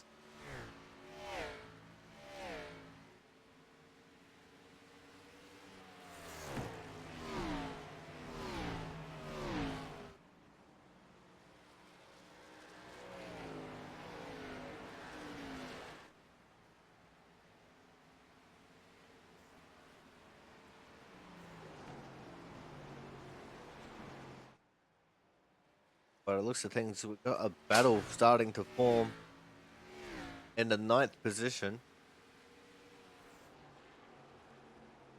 Possibly not, but Michael Watkins is very loose there in 1 and 2. That wouldn't be the first time he's spun there. Comes Jaron Sanchez to the inside. Jaron in 10th. He wants that 9th position though. Mark Pentikoff also right up in this. He is laps down.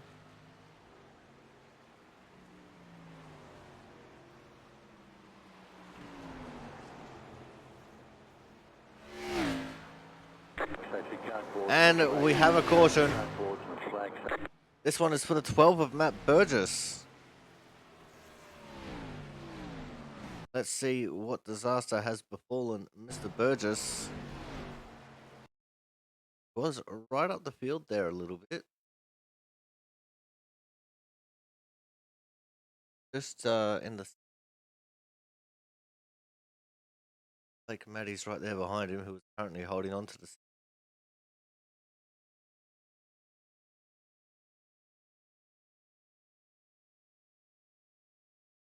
And it looks like he's going to do the same thing that Andrew Perkins did before, right in front of him. Into the wall there, coming out of turn 2. And down to the infield he spins. No one was there on his inside to collect. Oh, that is a solid impact with the inside wall. We're going to go for what is hopefully going to be the final caution of this race. And we're going to have an advert when we come back. We'll see how everything stacks out after the pit stops because everyone has pitted. Make sure you guys stay tuned.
Welcome back to Survivor Phoenix, otherwise known as the Gladiator 130, the championship deciding race here from the Pheonix Raceway.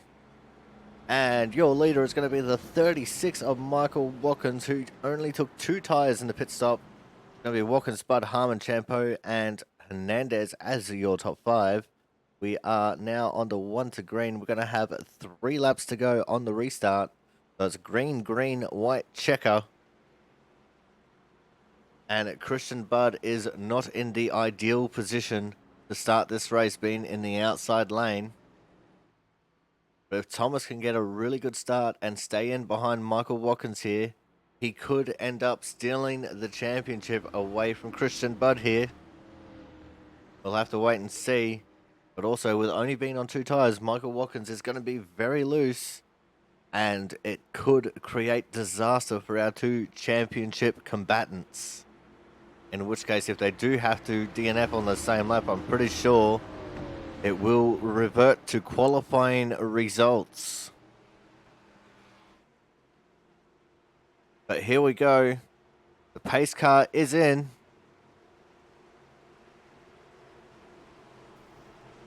And we are off and racing. Go, go, go. Green flag. Watkins and Bud both with a really good starts. In fact, Christian Bud almost had him cleared. In fact, he does just about, not quite cleared. Now he's cleared. But Christian Bud in the lead. Thomas Harmon is going to be in P2 here. Will they get a caution before the white flag, or will we continue to race? I think that was the 2 of Chris Champo that was out in a very wide line now, as we've got 2 laps left to run now. This is the last chance to get a caution. If we get a caution before Christian Bud hits the start-finish line, we will go into overtime. If not, then this race will practically be all kinds of sealed up and done. Coming out turn 4, white flag, last lap, last chance to win it or wear it. And there is a crash. There is a crash on the front straight. It is the 8 car of Blake Matties. But because the white flag is out, we are not going to get a caution. He spun out too late. So your winner, not just for today, but for the entire year here for the Output Racing League, is gonna be the 50 car of Christian Bud. Thomas Harmon in P2, Jonathan Hernandez third, Brian Pizzicami with his best finish of the season in P4, and Michael Watkins in P5. A little bit of a celebratory spin there after the end of the race. So I don't think we're going to see a burnout here from our championship winner. If we do, then it's probably not going to be a very good one. But we are going to go to another commercial break. When we come back, we will have driver interviews, so make sure you guys stay tuned.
All right, guys, we are back, and it's time for driver interviews. And for the last time this season, we're kicking things off with the Speedway Memes Hard Charger Award winner. And today's Hard Charger is going to be the 2-car of Mr. Chris Champo. Chris, what a race. It definitely had a lot of shades of Martinsville with 13 cautions, just one less than what we had last week. But nevertheless, a fairly good race for you being up towards the front for the majority of it. Yeah, I mean, my goal coming in was to try and be the number one car outside of the playoff cars, and I think I did pretty good with that. You know, for a while there, they were battling out in front of me, and I probably could have raced a little harder to try and get in the middle there, but it really wasn't worth it to me. I'm really bummed that last caution came out because I think we had P3 pretty much wrapped up. Um, but you know, things go a little bit differently. We got a guy take 2 tires in front of us, and it became kind of just an all-out battle. And but I still got the hard charger, which is cool. But you know, it was a good race. I think we had a good car, despite some issues. I don't know if it's my wheel or the setup or something, but I had about 10 degrees of dead play in my wheels, so I ran the whole race at 35 steering ratio offset to try and make it not like driving a 7-year-old car. Wow, that sounds like you definitely had a difficult race there then, with whatever issue was going on. I know when I was out there in practice earlier, I didn't have anything anywhere near like that. Um, so Yeah, yeah, it was that's really weird. I don't know what it was. I've never had it before. I have a fairly expensive direct drive wheel, and I've never had anything like it. But when we got in, if you're in the pits, I could turn it, you know, basically from 11 to 2 o'clock, and it had no effect on the car whatsoever, no grip. And then all of a sudden, the force feedback would kick in. So it was really weird to drive. So I moved that over to the right in my wheels, so I didn't have to deal with it. But it also made driving a little weird.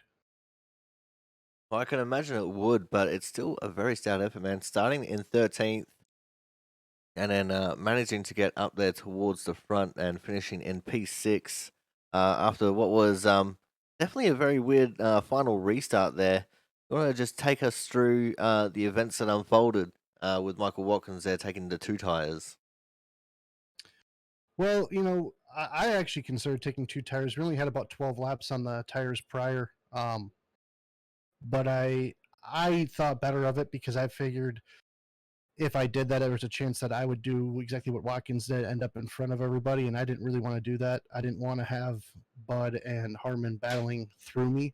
I wanted them to, you know, have a good race. So, um, thankfully, I didn't do that because 2 cars up front with that would have been a nightmare. So he did that, and it kind of made it a little dicey.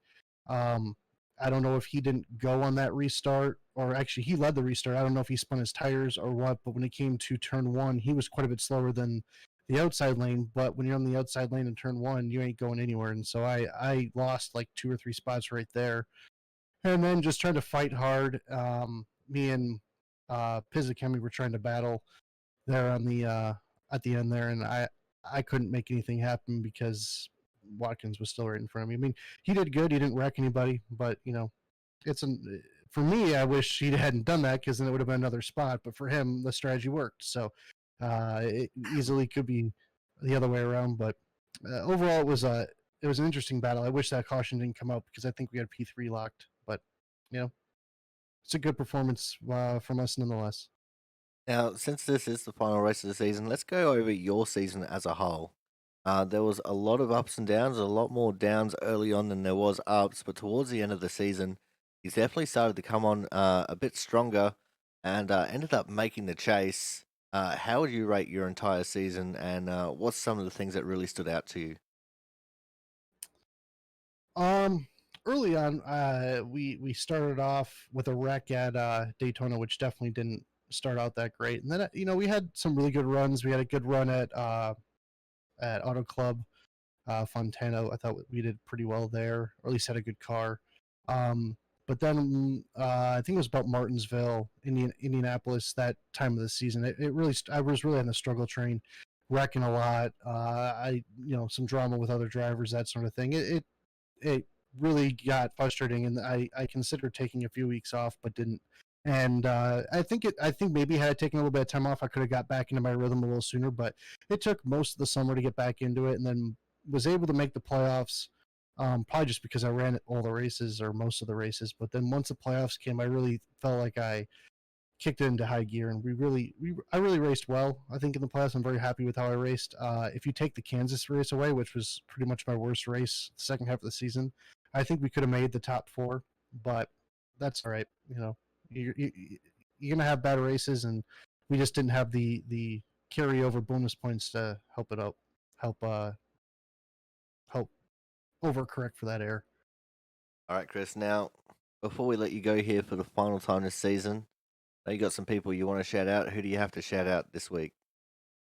Oh man, I don't know. Shout out to my wife Kendra for letting me do this every Tuesday night. I know she's just sitting on the couch watching whatever, hanging out, and normally it's time we could be spending together, but instead I'm on here racing with you guys. So shout out to her, and again, Jaron for putting on a great league, and you for putting on a great broadcast. Everything really, it's a lot of fun. You know, I think it's one of the better leagues in iRacing. I like to see it get more popular, and you know, get some more people watching the stream, get with the broadcast, get some more racers in here. But it's fun. It's a really highly competitive but a clean racing group of guys. So it's fun. All right. Well, thank you very much for your time here, Chris. Congratulations on getting the last hard charger of the season. And to all those who's wondering who is the season hard charger, unfortunately, I'm not going to be able to reveal that on the broadcast. I have to go back through all the old races and do my calculations from there. But nevertheless, I'm pretty sure Chris will be right up towards the front in the running for it. So the announcement will be made in Discord, and we might reveal it at the start of next season. We might not. I'll figure it out as time goes on. But thank you very much for your time, Chris. Thank you for coming out and putting in the time and the effort all season. And congratulations for capping it off quite nicely here with the Hard Charger Award. Yeah, man. Thank you. All right, guys. So that was the two of Chris Champeau, tonight's Hard Charger Award winner. Coming up next, we got one of the heartbreaks of the season. He should have been a lot higher as far as the playoff races go towards the end, but unfortunately, stuff happened and he wasn't. But it's still a very decent result here tonight after being a lap down early in the race. We're, of course, talking to the 88 car of Mr. Jonathan Hernandez. Jonathan, what a fight back after, being the early caution. Yeah, and first of all, congrats to Christian and Thomas and everyone else in the championship four. They deserve to be up there. They were strong competitors all year, and it was a fun season. But yeah, first lap, first caution, and I warned everyone. I was like, watch, I'm gonna spin out one of these times, and it did. It just happened early. It was just a minor mistake on my end, but other than that, we were fighting through the field. We got involved in that wreck with Chambers and Gary, and it had a minute 40 damage. RPM was knocked out, everything, and I decided that minute just stay in pit road another lap, take the lap down. Hopefully, I'm the only car lap down, get a quick caution, get back on the lap, and luckily that's what happened. And it was just a struggle throughout the entire race. I was terrible on restarts. I had no acceleration, and I was just bitten by that. But other than that, I was good for about another 5 laps before everyone caught up to me. And other than that, the race went pretty smooth. Walked away with the third. That's what we needed to close out the season. Like you said, it just circumstances kept me out of the going further in the playoffs. And but the last 2 weeks, getting a fourth last week and getting a third this week, I couldn't ask for anything better. It was just, a strong performance that needed to happen to close the season. Hopefully take the momentum to the off season and bring it back for next year. All right, now let's have a look at your season as a whole. You were one of the informed drivers right from the get-go and pretty much throughout the entire season. What are some of the things that stood out to you this season And what do you think you can improve on for next season? Well, one of the things that stood out was just the level of competitiveness that we had the entire season. You know, from former drivers that we had early in the season. I mean, this is probably one of the competitive seasons this league's ever had, and it was a lot of fun. You know, going every week, getting prepared, and going against a number of strong people in the field, and that just motivated me to do a little bit more practice, a little bit more work to get through the field because I know it's not gonna be easy. I think I only had a win this year at Richmond earlier. I think that was the only one I had. I don't remember. I need to look back at the stats, but you know, for at least one win, that's pretty major, especially this stacked field. And I think throughout the off season, one thing I can work on is just trying to improve my pace. I would have strong pace during a run, but I can't carry it on through the entire race. So I was just keeping a strong pace the entire race, keeping it the momentum, carry it from week in, week out, and just trying to keep up with the level of field we had here. All right, Jonathan. Before we let you go here tonight, I know you got some people that you want to give a shout out to. So who have you got to shout out this week for the final time this season? Yeah, of course. First of all, I think you for the broadcast, and of course, Jaron, Brian, and everyone for putting up this league.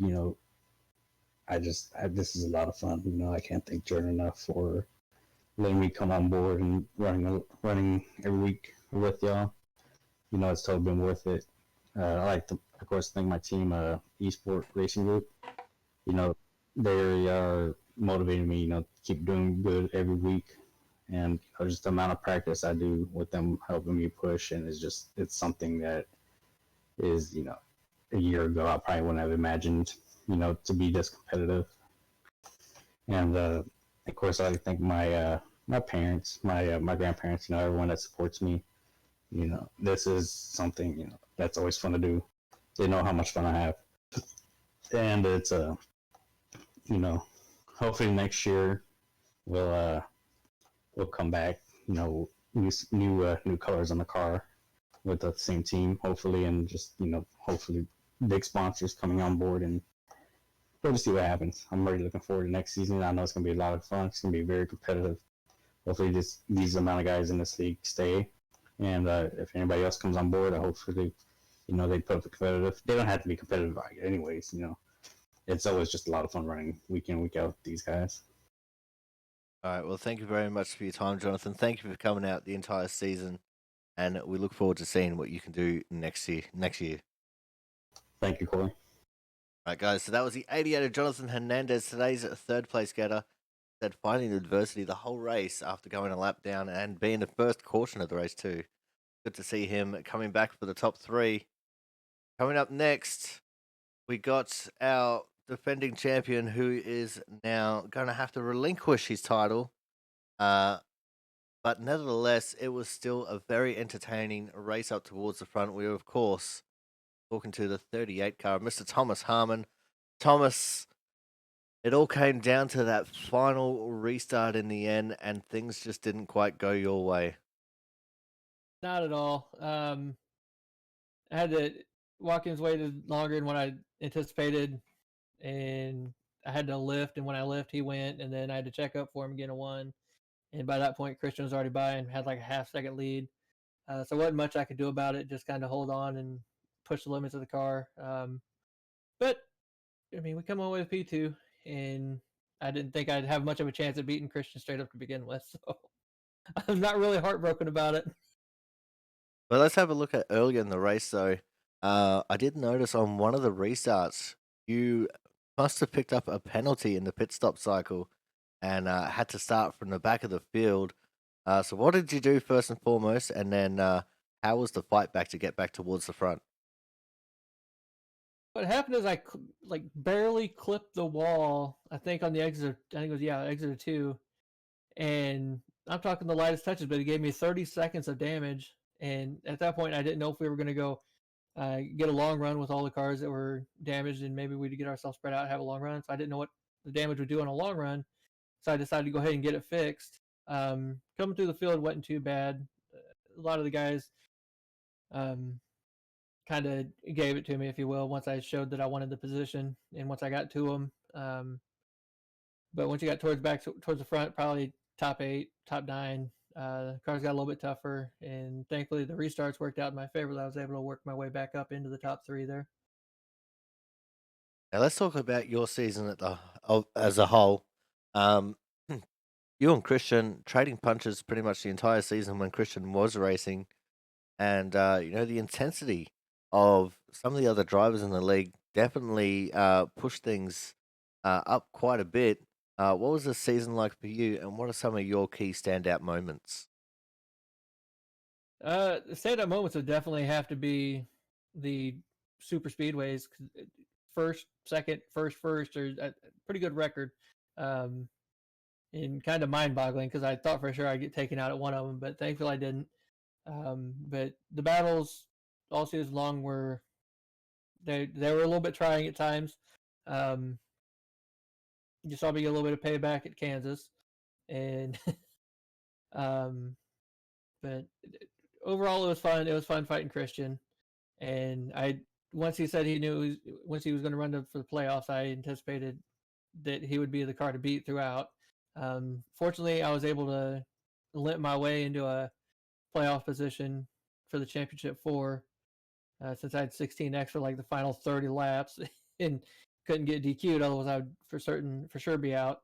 But yeah, kind of limped into this race. Glad we come away with P2. A lot more competitive than what I thought it would be tonight, and hope to fight it out with Christian some more. Hopefully, take the title back. Oh man, before we let you go, then I know you got a few people that you want to give a quick shout out to here. So who do you have to shout out for the last time this season? Shout out to you up in the booth for broadcasting it to everybody all year. All the fans that come out each week, all the guys that race with us all season. Jaron for putting together such a great league.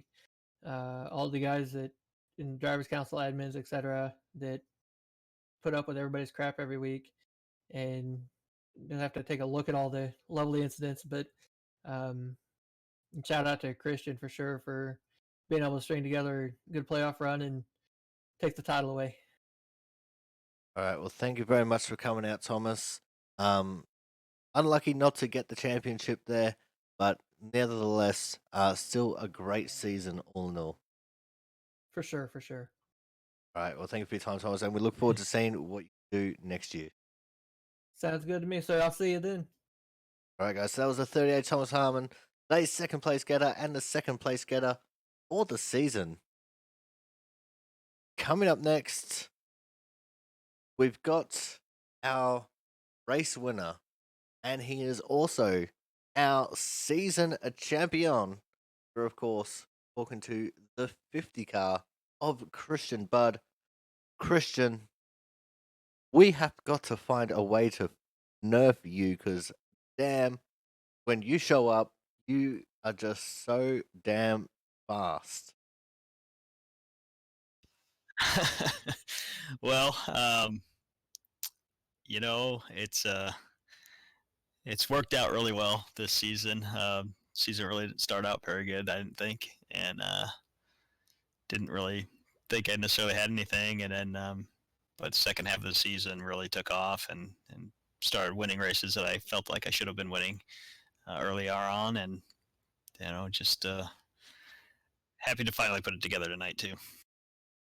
Well, see, it wasn't just tonight. You've definitely been putting it together throughout the entire season, mostly, towards that second half of the season.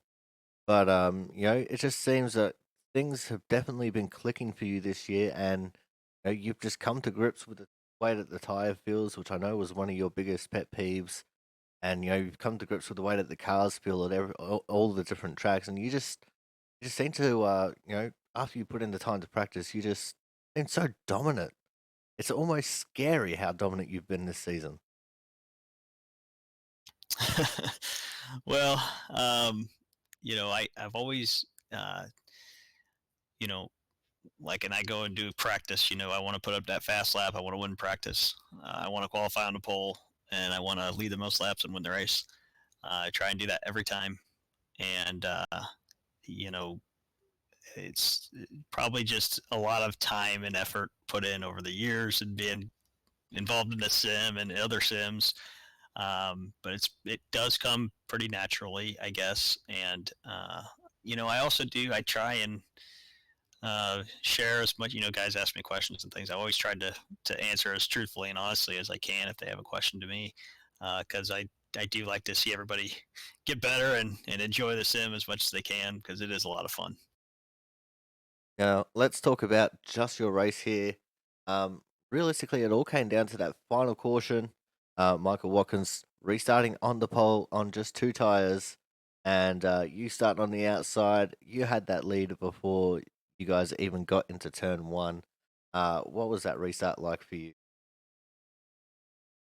The restart was good. I will say I was giving Michael a bit of a hard time on the radio because I felt like he was getting in the way of our championship battle a little bit, and kind of wanted to settle it between me and Thomas there. And I shouldn't have done that because he didn't do anything wrong. So I apologize to him, but I'll apologize again here because he did. He was trying to win the race, and that's what he's supposed to do. As far as the restart went, I don't know that I've ever hit a better restart in terms of being on the outside like that. It's so hard to do. The guy on the inside gets that jump. It's hard to time it right, and I think he spun his tires just a touch or something because I was able to stay right with him.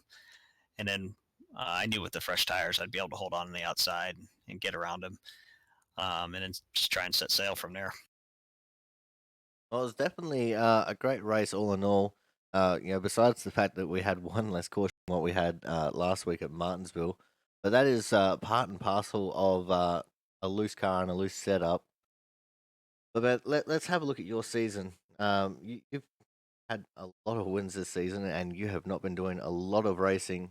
But what is a couple of the standout parts of the season that will really just stand out to you? Um, Man, yeah, to try and narrow it down. I would say probably the first win at Sonoma when the season just hadn't really kind of gone the way I thought it was going to go. I really thought after the end of last season, I strung together a bunch of wins there that I'd be able to knock some out real quick, and just kept feeling like I had the fastest car at times, and then couldn't put a full race together, and would make a stupid mistake or get caught up by some strategy call or whatever it was. And so winning at Sonoma just took a lot of pressure off, and then uh, and I didn't expect to win a road course either. That was the other thing. It was just kind of a out of the blue thing. And after that, wins that I really thought Martinsville last week. Didn't expect to really win Martinsville necessarily, um, and especially after the first time we went there, I didn't feel like I did a very good job there.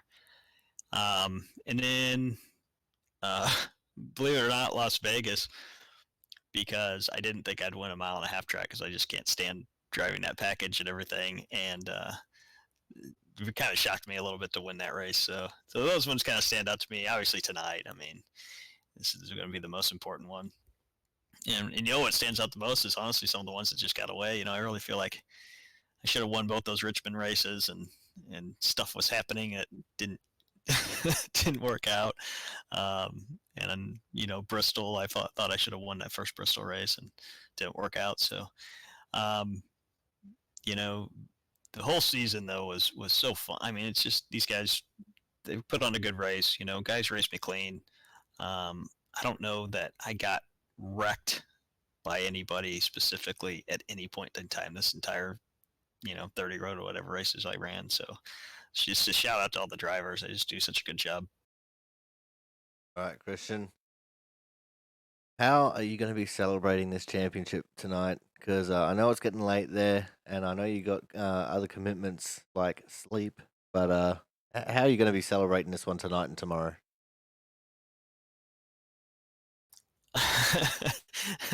This is going to stay with me for a while. I didn't think at the beginning of the season that I was going to be all that worried about it, and